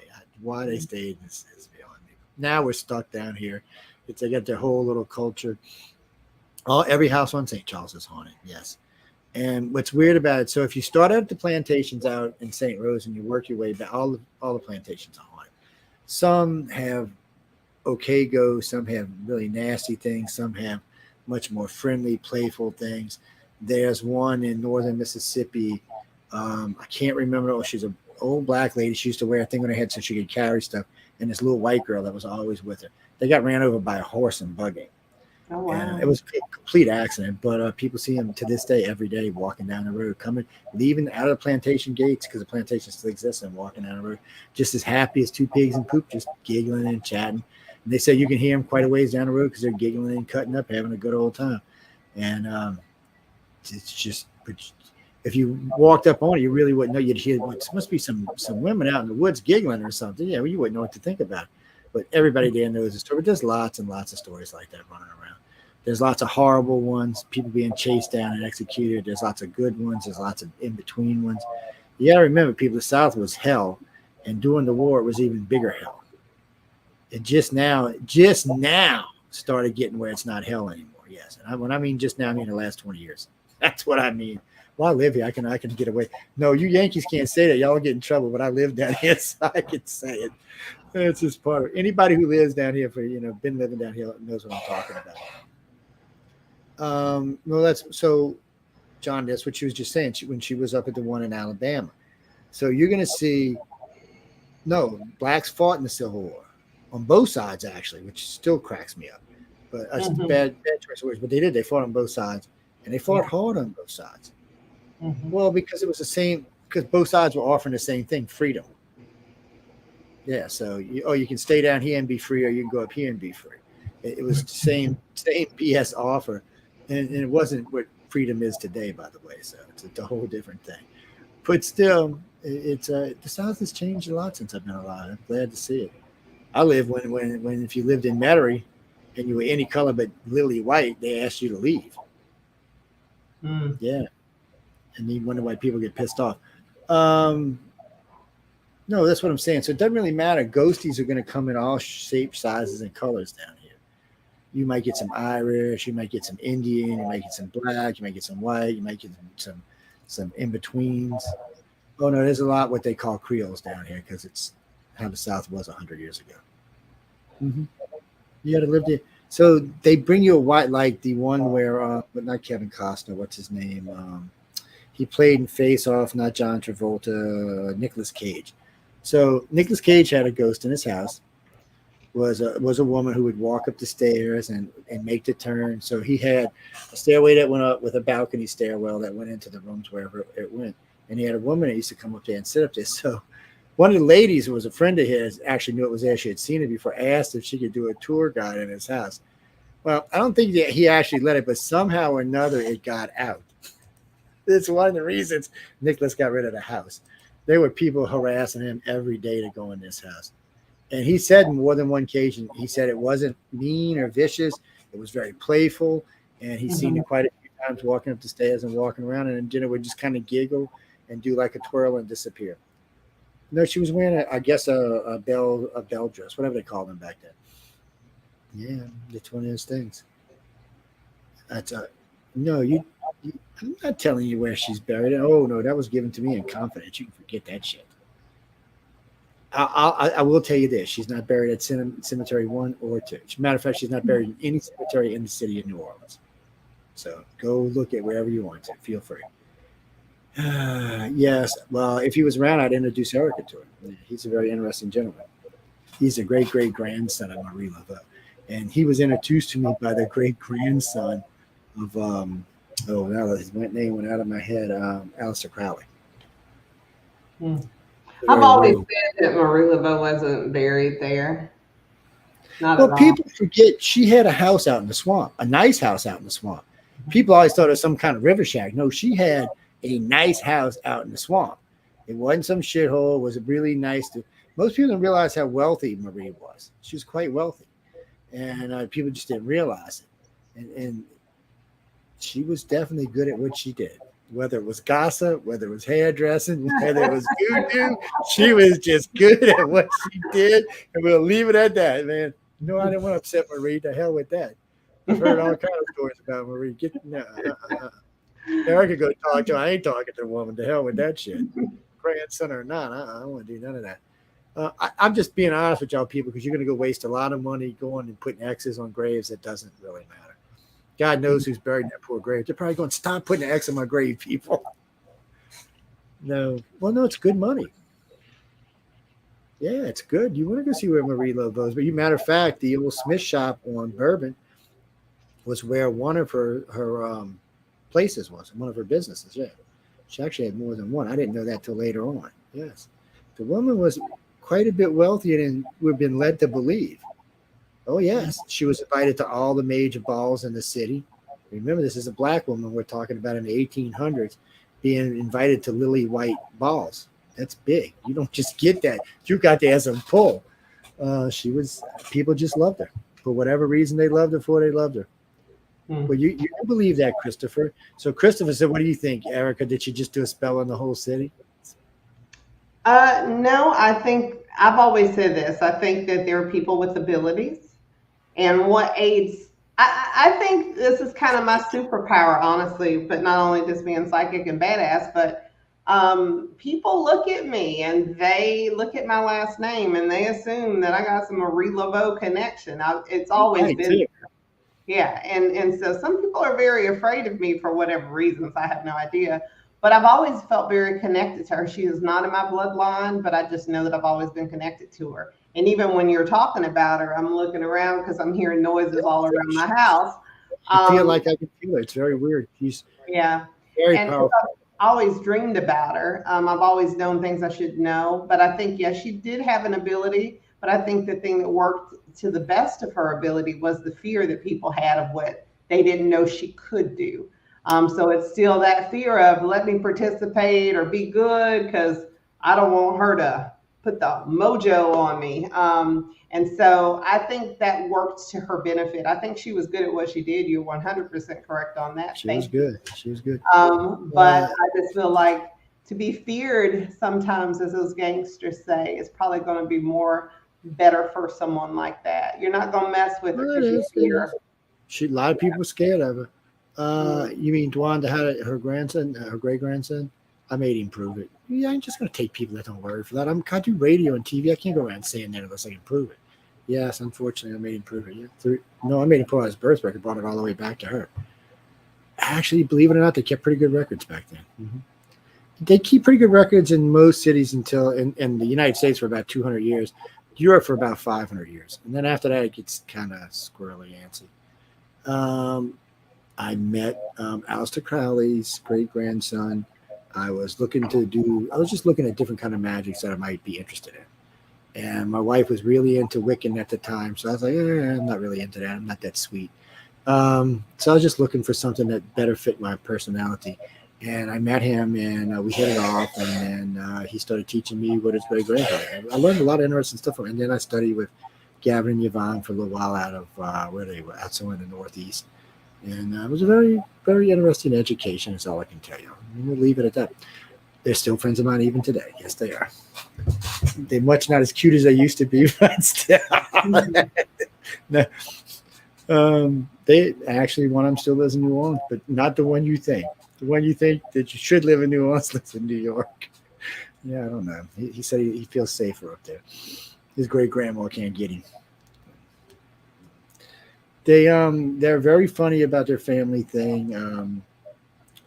They still have the house, the family house, and they have, it's a grave, but I would call it more like it's big, it's huge. They got all kind of stuff around it. It's like something you would see in the city itself, and there always are candles burning. And even if it's raining, someone that's staying in the house will always go outside to keep the candles lit. They're serious about their grandmother, their great-grandmother, or their great-great-grandmother. It's just, they're still a wealthy family. They still have power. They still have influence. So maybe it works for them. Who am I to disagree?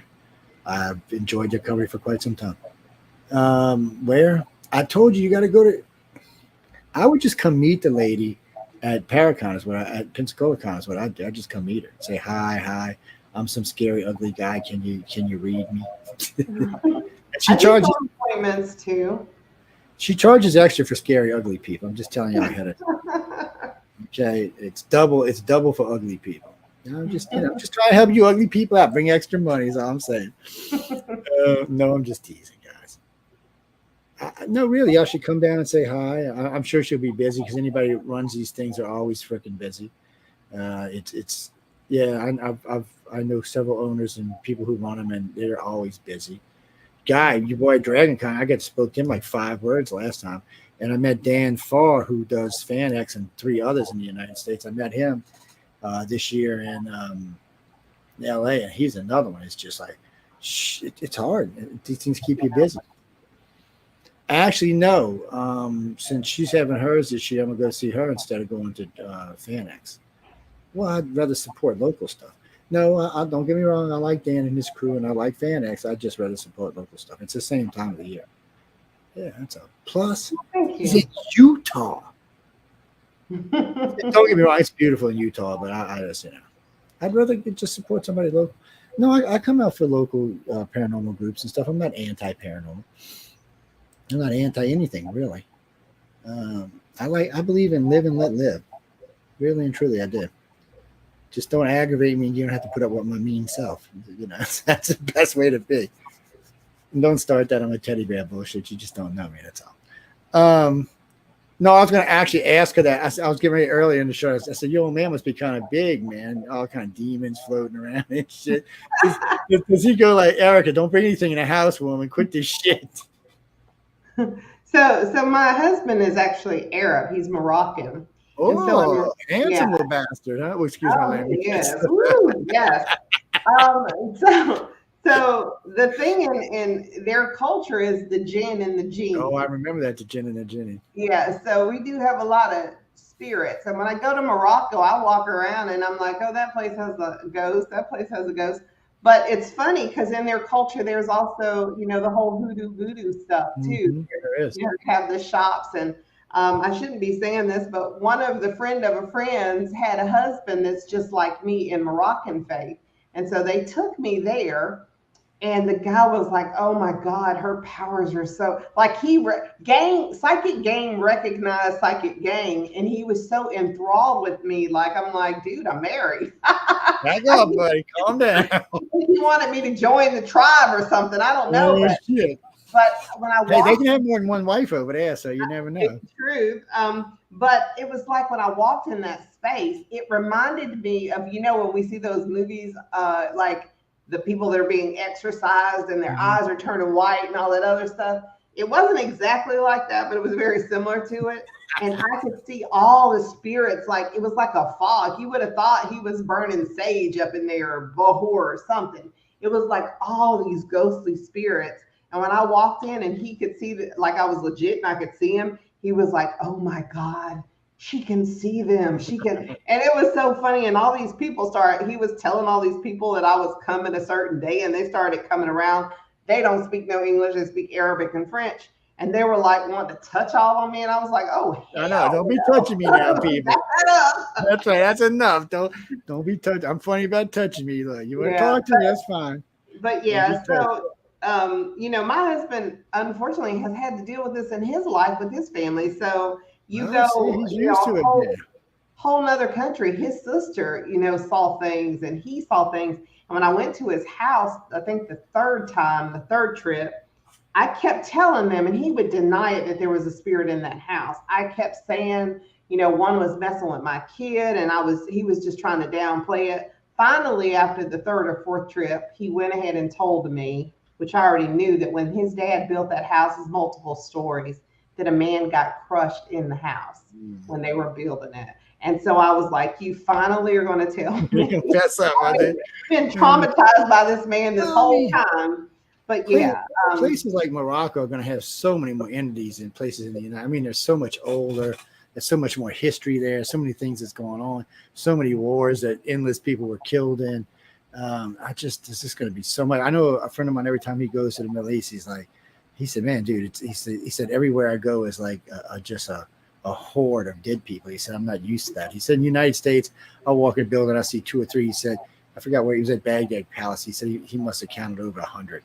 He said, it got to the point where he said, you know what, he told the lady, I don't want to do the tour, I'm leaving.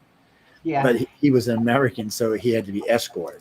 Yeah. And it's funny because I've spoken other languages that I don't understand what I'm saying when I'm reading clients. If their family members spoke Tagalog, Filipino language, I'll say words in that language. But it's weird. Telepathy works in translation also. I don't know how to explain this, but it does. I don't know how it does. Yeah, it's like you can be in another country hearing something. You're going to hear it in English, but they don't speak English at all. But what you're saying resonates with their language and what they're trying to say to you as a family member. So it does. Psychic intuition kind of Google translates for us. I think the consciousness, or the overall consciousness that connects us all, somehow or another, it must just allow for translation. Or maybe if you're connected to it, that is the translation. Because not everybody, it doesn't work for everybody. I notice some people, when they hear things, they'll hear something and they'll try to say it out, but they still don't understand what they're hearing. But it seems like a lot of the good psychics just seem to be connected. And when they hear it in their same language. Actually, though, Renee told me just recently that she still hears it with an accent, though. I was like, what? She said, no. Yeah. She said, I hear it, but I hear it with an accent, but it's still in English. And she said, maybe it's not English. Maybe it's some type of psychic language that I don't understand. But she said, I'm hearing it in my native language. And she said, when I'm communicating back, obviously they're hearing it in their native language. Mm-hmm. That's a good point. Very good point. And she says when she communes with people from what she would consider the past, obviously English wasn't the big language back then. So it's the fact that they know what she's saying means a lot. And Yeah. she says she runs across, but she says she can tell now the further she goes back because, one, they treat women differently. And two, the overall demeanor of the person is just much different than they would be today. Yes, I know what you mean. They're not woke. Okay, we're going to just move on from that. No, nobody from 500 years ago is going to be woke. Okay, just not even from 50 years ago. Just don't even worry about it. Well, So, you know, it's funny. I have had readings, like I'll be, especially in galleries, I do big groups of gallery readings. And I remember standing in front of this lady, and well, I remember a lot about her. She had 2 piercings on her boobs. And I was like, do you have 2 piercings? She said, yeah. And I said, okay, enough. But her dad presented. They present. For us mediums, we understand they present. Sometimes if you've got a structure where they're going to be on the left or the right, some people have them step back. I don't do all that. I'm just like, who are you? Are you dad? Are you grandpa? Who are you? So her dad presented. And so he's there and he's talking to me. And he said, I will never forget this. He said, I wouldn't normally talk to you. And I said, okay. And I said, your dad just said he wouldn't normally talk to me. And she bust out laughing. She said, you got my dad because he was the biggest racist. And I said, well, obviously he's changed because he's talking to me and I'm chocolate. So it was a beautiful thing. It was healing for me to understand that the spirit world can soften hearts and change perspectives. And that it's a gift of love. And you probably get to see it from a different angle from there than you do from here. A lot of times on Earth, you're just looking at everything straight on. You're not looking to see what causes things or it does things. I mean, I've seen the South change, which amazes me from what it was when I was a kid. But it's not that it don't have ways to go. But what I found out, because my son's in a mixed marriage, and what I found out from my friends that are in mixed relationships, don't go up north because they're far more racist than the South is, which surprised me. They were actually asked in Michigan and in Chicago, they were actually asked to leave nice restaurants because they're a mixed couple. Oh, wow. I was like, you got to be kidding me. And he's like, and I'm like, what? And he said, and everywhere we're going to South, everybody's like, yeah, okay, whatever. They gave a good blank less. Well, it was like I was in New Jersey giving a lecture. And we just, I'm used to New Orleans and the way people are in New Orleans. So I'm sitting there. This little girl's coming up. She's taking really good care. We're like a party of 14. It's a big group of us making mess all over the place. This girl's working her ass off. So the guy brought me out a steak. And I said, dude, it's the most bland steak I ever brought it back. Well, he starts chewing her ass. And I'm like, so I just got to let it go. So it's not your business, Joe. Stay out of it. Stay out of it. So then he comes out and says, well, you know how ignorant these kind of people. Okay. You lost it. I lost it. I just he said, well, I don't understand. You're white. I said, what does that have to do with anything? Yeah. I said, this girl busted her ass. I said, she ain't the one that screwed up my steak. Your freaking chef is because you don't know how to make anything with season. I said, I'm from New Orleans. Anything you're going to have in here is going to be bland to me. Maybe you should have come and asked me first. So then the chef comes up. He's all apologizing because he's black. And I said, you ain't going to apologize to me. He said, well, they should have told you I was from me because he's from New Orleans. So he said, hold on. He goes back and makes me this freaking steak was fabulous. Yeah. And we tipped a girl, I think it was $250. And I said, I'm going to tell you what, I'm going to check on her. I said, I'm up here for a couple of weeks. I said, I'm going to check on her. If anything's happened to this girl, I said, we're going to come looking for you. I said, she's probably the best employee you have in the freaking place. Yeah. And she wrote me a letter. It was about 2 years later. She writes me a personal letter. And she said, I just want to tell you, Mr. Joe, he changed. And he changed a lot. Good for him. She said, you're the first person ever stood up to him. Before that, he was just a bully. And I guess he looked at you 10, 12 big-ass guys that were at the table and said, uh-oh, I might have effed up here. She said he's changed. She's his assistant manager now. Well, she might be his manager now. She's on his way to being his GM.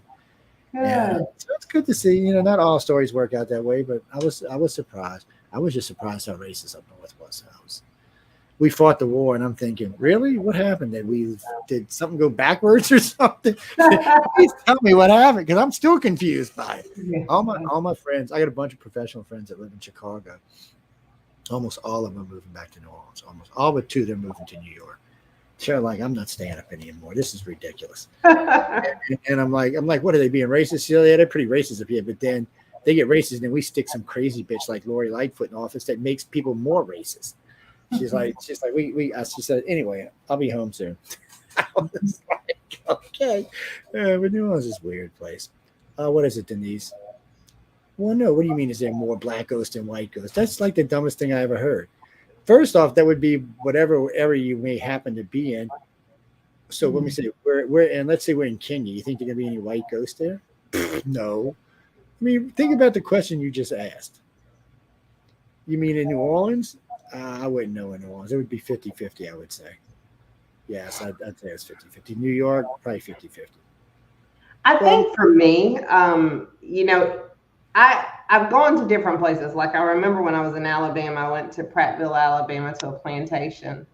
And as soon as I walked on the soil, my people of color, they were probably slaves at some point, one dead person showed me a tree where they were hung.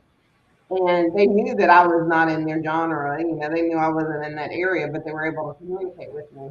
So I think it is the place, okay, but it also is who they want to talk to, because you can go, you know, a white person, a black person, it doesn't matter the color of the spirit. If they don't have any connection to you, you're never going to know they're there. But if I walk in, I mean, I always say, if I walk into a plantation, if it's a dead slave, they're going to talk to me. But that could be true for you too, just because of your genetic makeup or your intuition.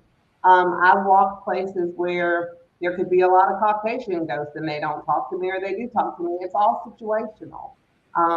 But I don't think you know, when we look at the dead that walk that we don't see, that we interact with, that we don't even have, I mean, probably 99% of them, we don't even interact with them. I think they're all different shapes, colors, and sizes. I agree.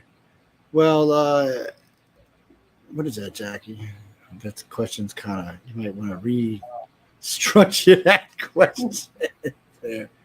No, you mean down here? It's weird in the South. I mean, there's ghosties everywhere, and like she just said, some are willing to talk to you, some are not. And sometimes it's just leftover energy, residual energy that you see. You'll come by it at the same time every night, and it'll happen, or it happens fairly regularly. It's nothing you can interact with. It's just residual energy is all it is. It may be a particular event. It might have been someone dying. It might have been someone drinking. It might have been someone laughing. It could be a lot of things. No, we got to go pretty soon, guys. We already went over, so y'all get some more questions, and we're going to get out of here. This lady got a life. Her husband's probably saying, "Woman, get off the damn computer for a minute." He's probably like my wife is. Do you ever get off the damn computer? What? So what? No, she told you earlier why she became a psychic medium. Go back and listen. Yes, kind of like keep up with the pace, people. Pensacola Con, go down there and check her out. I know a good chunk of y'all that are listening tonight are locals. I know the show does anywhere from 1 to 3 million listeners, but a good chunk of who's listening tonight are going to be. And when I say locals, I mean the Gulf South, not New Orleans. Well, it's different for me. I consider the Gulf South the South. I consider it one state. See, I really think it should be one state from Jacksonville, Florida to Houston, Texas, from Atlanta. That should just be one state. Yes. Yeah, the Gulf South state. Yes, the fun state. The rest, let me tell you what. I don't even go to northern Mississippi, okay? Because they don't like nobody. They ain't got nothing to do with color. It ain't about racism, about you don't belong there, and you don't belong there. And that's just how they mean it. You don't belong there. I've been asked more than one time. Shit, I was in Jackson, the freaking capital. What you doing here, boy? And I looked up at him and said, "Excuse me, I'm old enough to be your daddy. Don't you call me boy again." And he's like, "Well, what you doing here?" I said, "I was coming to do some business at the Capitol." Well, you you better don't cause no trouble while you're here. I'm thinking, just because I'm from the Gulf, and I'm in Mississippi at the time, living down here right now in the past, and they're acting like I ain't even from the same state they are. Oh, it's like that in Alabama too, people. Oh, there's parts of Alabama and Georgia that you got to be careful in. And it ain't, like I said, it ain't got nothing to do with your color. It's just you don't belong there. There are still parts of the South where, unfortunately, you don't belong. When I see certain type sounds, I just drive on through. I don't even slow down. Man. Well, we've talked about doing like Gulf South tours. They got these in Louisiana, Mississippi, and Alabama now. They got these restaurant tours or hotel tours you can go to. A day, it's a weekend trip is what it is. And one of my friends got the idea we should start doing, make these into ghost tours, because there's a lot of haunted stuff in Mississippi, a lot of weirdly haunted stuff in Mississippi, a lot of hangings in Mississippi, people. Sorry to say, but back in the day, there was some hanging SOBs down here. No, they hung everybody out. They didn't discriminate. They hung everybody. They didn't care. What town you from? New Orleans. You getting hung?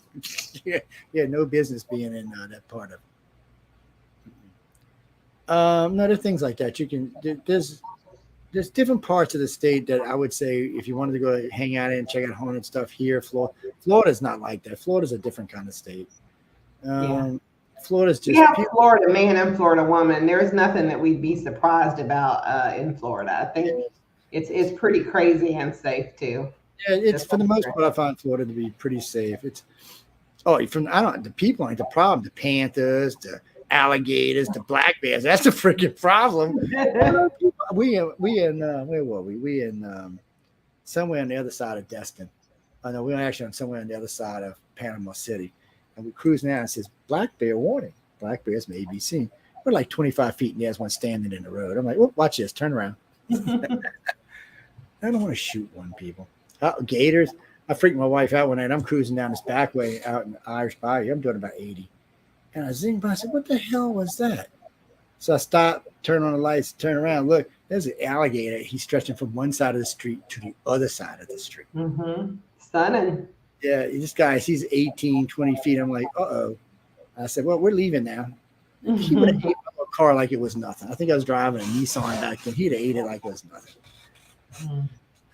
There's lots of, if you're brave enough, there's places in the swamp that are haunted. They got old abandoned plantations from back 300 years ago. I don't know if I'd want to go back there. I don't know. No telling what's back there. And they don't usually just abandon plantations. They either burn down or they get restored. Yeah, one or the other. Or they sink them. Yeah, that's true too. Yeah. Reese is asking, have you ever done an investigation on a paddle wheel? Oh, a steamboat. Oh, okay. I see what you're saying. I don't know. Have you ever done one? I have not. I think it would be cool to do that. But I have not. I think that the water can sometimes be a very wonderful, powerful force of energy, definitely with intuition to aid it. But I have not focused on doing an investigation on the water. I have looked at and talked to a lot of bodies that have drowned, unfortunately. But yeah, I'd definitely be interested in that. Let's see. I think the Delta Queen would be the only one big enough to do it on. I mean, they got other paddle wheelers, people, but the Delta Queen is one of the ones you can spin 70. You can take it from down south to up north or up north to down south. I think it's a round trip. It's a 7-day trip. It takes you up to through Tennessee and into Kentucky. Well, you can only go so far. It's not like down here. The river starts getting shallow as it gets up around Memphis and St. Louis. Yeah, and see, I didn't know that until I was in the Navy, that Memphis and St. Louis are actually across the river from each other. Tells you what I know. I was stationed up there in the Navy, Millington, Tennessee. Yeah, that's where I was stationed at. It was landlocked. That's what I was saying earlier in the show. It was for being in the Navy, there was no water anywhere. There's lots of jets, but there was no water anywhere. I don't know, Christopher. Why don't you set one up? We'll come hang out. You want us to come hang out on the Delta Queen? I hear it's a nice ship. Yeah, set it up. Yes, we ain't cheap, though. I'm just telling you ahead of time. No cheap dates around here. One more question, guys. Oh, you got 3 minutes, so you maybe get two in.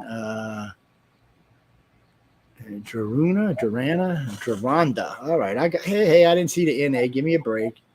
What do you got for us? So how would you deal with a evil presence? Well, she said, I don't want to call it an evil presence, but it's like an irritating presence. It likes to pull the covers off my kids, aggravate the dog. But she says it's never really done anything harmful, like in being harmful. Just it seems to be just somebody who wants to be aggravating. That's the word she used. Okay. This is the second house that's been in. So she might have moved. Uh-oh, you brought it with you. Let me see. Okay, so the first thing, this is gonna seem so skeleton key when I tell her this, but it just needs to be done. So not chalk, but salt the front door, even though you don't go in the front door. Salt the pathway over the front door. Just a little lawn salt. You can just go outside and sprinkle, sprinkle, sprinkle. I like to use frankincense and myrrh because that's just from my basic, background as Christianity, so it resonates with me. I would put a little frankincense and myrrh, a little drop, the essential oil in a spray bottle, shake, shake, shake, go throughout the house, almost like you're blessing it with prayer. For some reason in the boys' room, because I see a little boy, spray the closet too, spray around, spray under the bed, go in your room, which is over here, spray, spray, spray, spray the bathroom, which feels like it's down the hallway. And you can do the whole house, but then go out the front door, okay? It is something that's followed you, honey, not the children. And I'm not going to get into the specifics of why it's attached to you. But sometimes we have family members that we've been around, people that have hurt themselves. It doesn't mean that they're trapped or they were murdered, one of the two. Doesn't mean that they're trapped, but they're doing things to be not nice. And that's what you're dealing with, okay? There you go, guys. What the? But I remember the frankincense and myrrh from something else we used to do. All right, screen, stop that. It's there you go, guys. All right, we had 20 after. We gotta go. I'm sure Michelle's cussing us. I'm good. I'd like to see if she can respond back to that. Hold on. She did actually type something back. What did you put on here? Oh, she actually said that the way this started was the toys in the closet, like the stuffed animals and stuff, kept coming out, and they would be sitting in certain places on the floor. She thought it was a dog going in there and putting it. So she put a clip on a doorknob to keep it shut. And she noticed 2 days, she put a camera in her son's room. And she said a couple of days later, she noticed they were back out sitting, facing in certain directions. And they were sitting there, and the thing was still clipped on the door. She was like, well, what? So she went back, of course, and looked, and there was nothing there. And she said all it was like what did you say? How did you say it? Not a flash. What was it? Go back, scroll back up for me. Oh, hold on, I'll do it. She said it was like a blip, and then they were there. So it was like she's watching the film, and it just kind of blipped a little bit, and then they were sitting there. And she said she did this 4 or 5 times.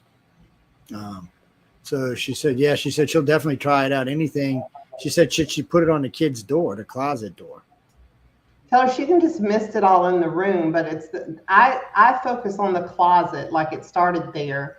And it's not about the kids. They're just getting, like when they started messing with me, they didn't mess with me, they messed with my kids. That's going to get my attention. Yeah, it's going to get your attention.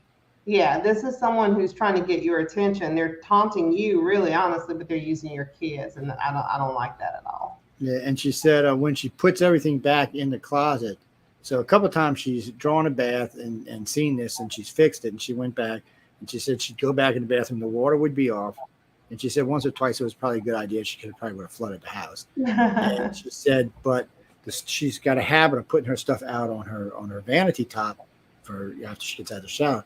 She said it would always be rearranged. She said and it just creeped her out because it was rearranged. She said, her old man when he's on patrol, when he's out in the military, he's not home for 9 or 10 months at a time. And she said,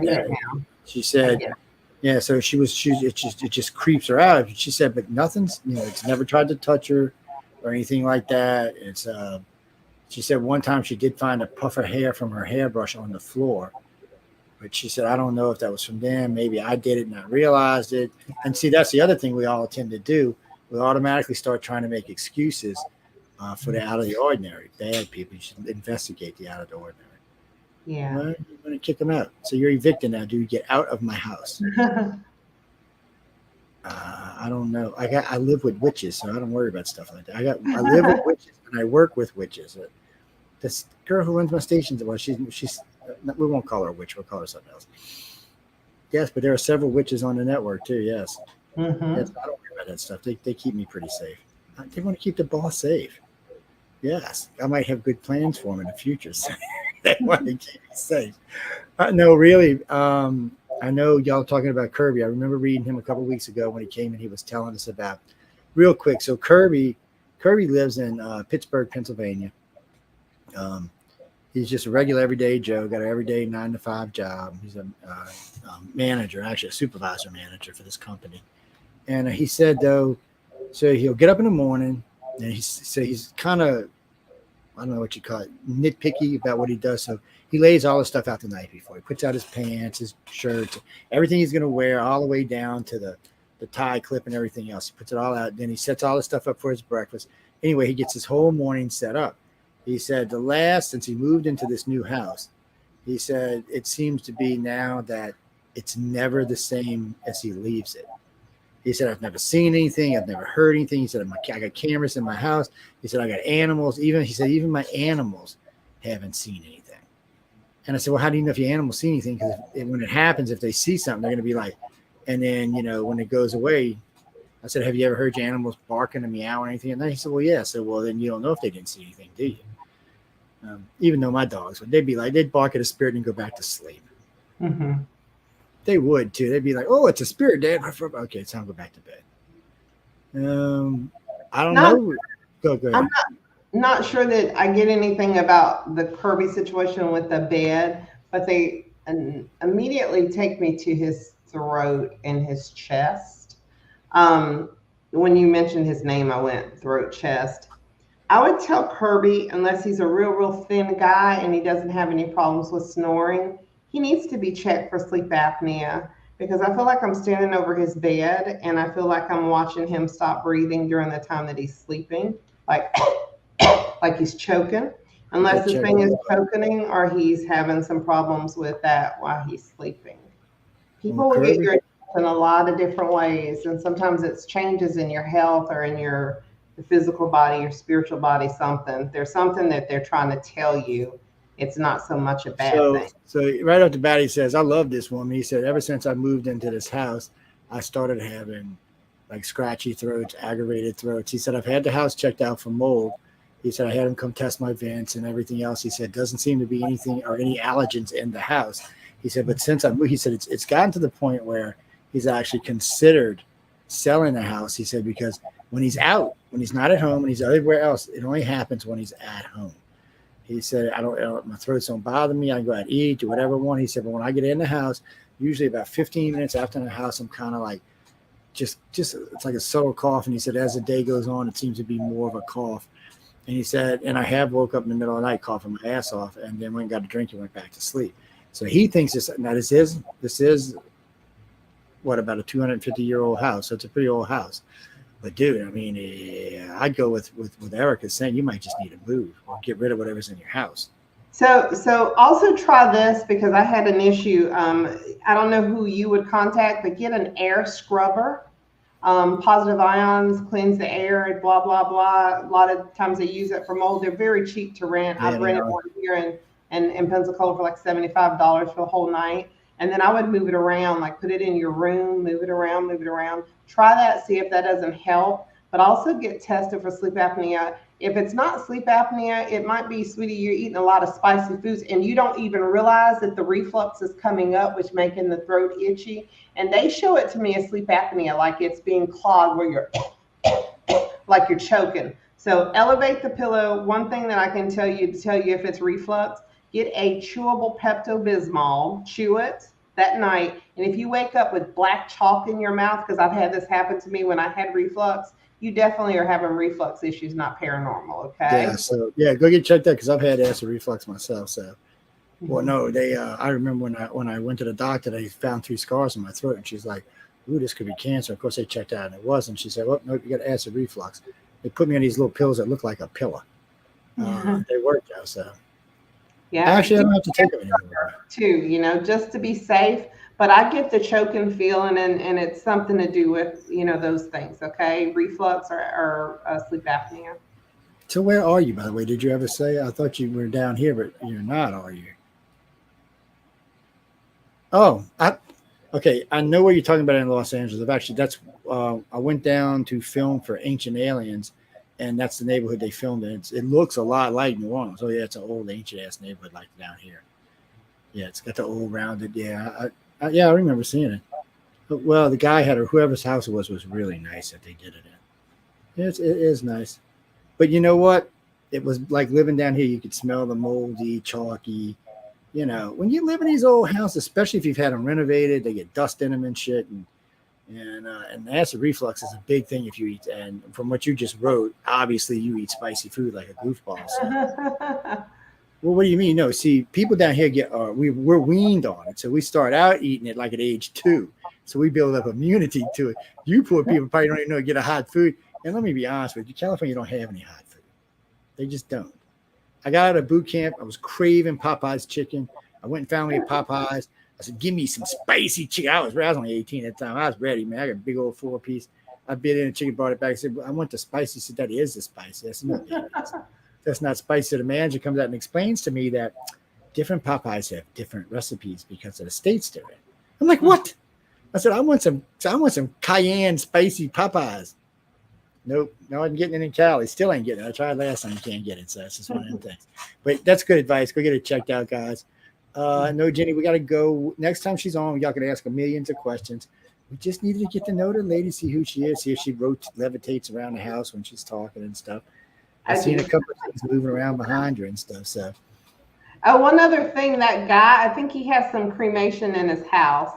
Oh, yeah. Pet or something. I don't think it's a real person.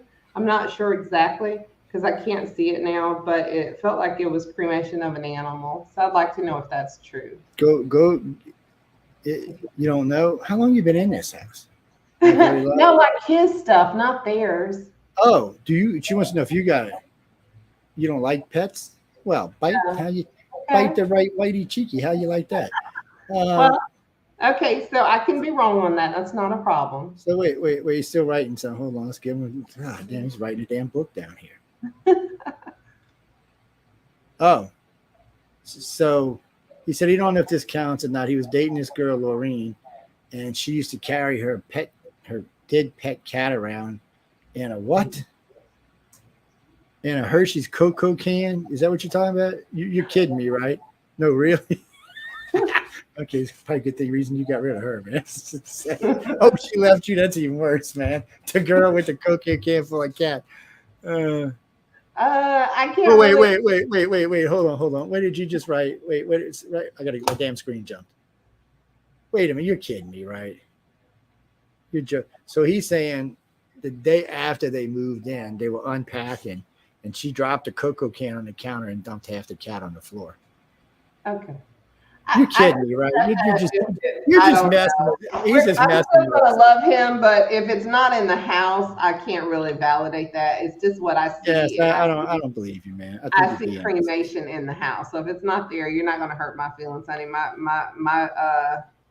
boundaries and my feelings are tough as New Orleans. Oh well, yeah, you can't. Woo, Jackson. So one thing I learned early on, I'm pretty gifted, but I learned something early on. You're never going to always be right. A lot of times you can be right a lot, though. Don't get me wrong. But every now and then they're going to be something. And sometimes you turn out not to be right, but then later on you turn out to be right, which is really weird. I've seen that happen a few times too.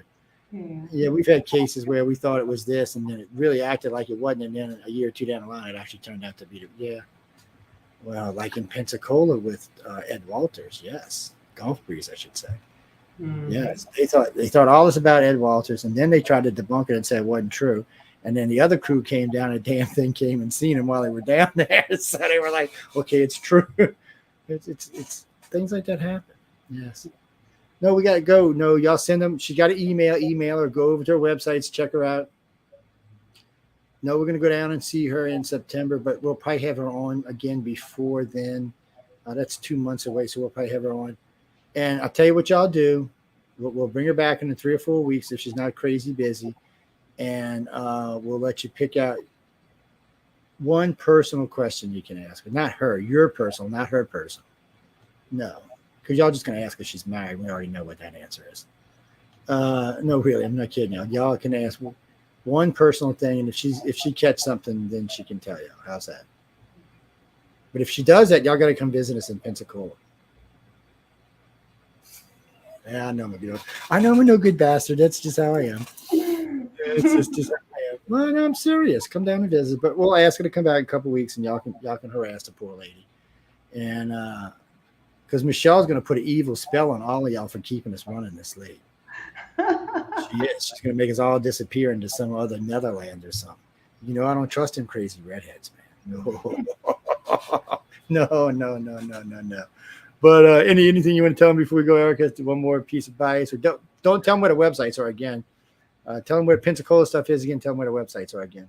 So definitely come down to Pensacola, where I do ghost tours. I have a business called Pensacola History and Hauntings. We do a lot of ghost tours locally.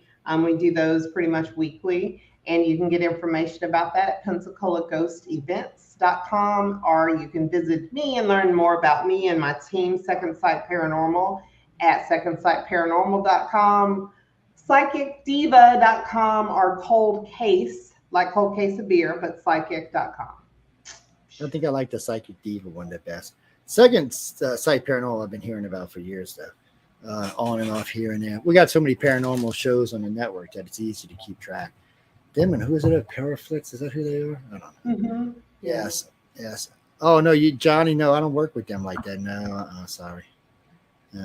Got to give to get, my friend. That's how life is. I don't want to be mean, but that's how it is.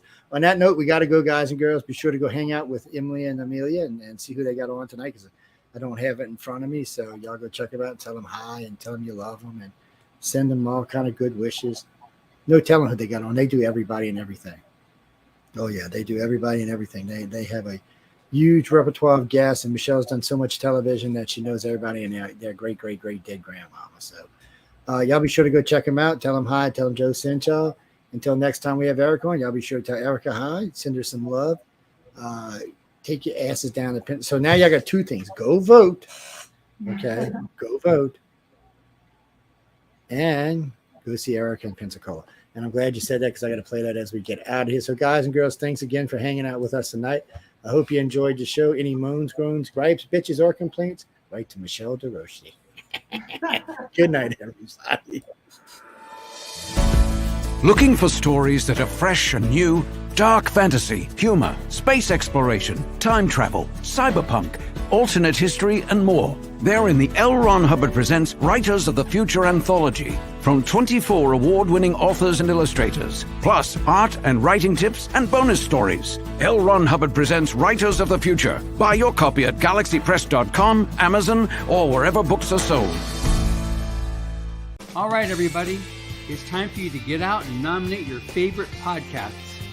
There's an amazing show I want you to consider for the People's Choice Podcast Awards. The Outer Realm in the category of Best Female Hosted Podcast.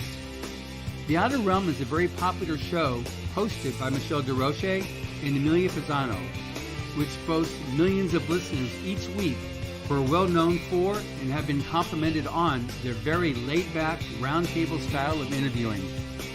Together, this dynamic duo brings you the best of the best with guests from around the world who are well-versed within their respective fields of ufology, paranormal, esoteric, and other areas of high strangeness, and more. So go to podcastawards.com to nominate The Outer Realm in the category Best Female Hosted Podcast. That's podcastawards.com, and please take a moment and do it now. Hey there. It's time for you to get out and nominate your favorite podcasts. There's an amazing show I want you to consider for the People's Choice Podcast Awards. The News on the Flip Side, in the category of Politics and News. News on the Flip Side is a much different news and political program which is not deemed as opinion news. Listen as Joe Montaldo brings to you just the facts from trusted sources, which will allow you, the people, to make up your own minds on the various stories being reported on. Go to podcastawards.com to nominate News on the Flip Side in the category of Politics and News. That's podcastawards.com, and please take a moment and do it now. It's time for you to get out and nominate your favorite podcasts. There's an amazing show I want you to consider for the People's Choice Podcast Awards. Writers and Illustrators of the Future podcast, in 3 categories: education, storyteller drama, and art. For 4 years, the Writers and Illustrators of the Future podcast has provided advice and tips from international best-selling authors, world-class artists, contest judges and winners, and industry professionals based on the world-famous Writers of the Future contest created in 1983 by L. Ron Hubbard to help the aspiring writer and artist no matter their age. It is dedicated to the future of storytelling and art by showing that it is never too late to start, and those who make it are those who never give up. Go to podcastawards.com to nominate the Writers and Illustrators of the Future podcast in any or all of the 3 categories: education, storyteller drama, and art. That's podcastawards.com, and please take a moment and go out and vote now.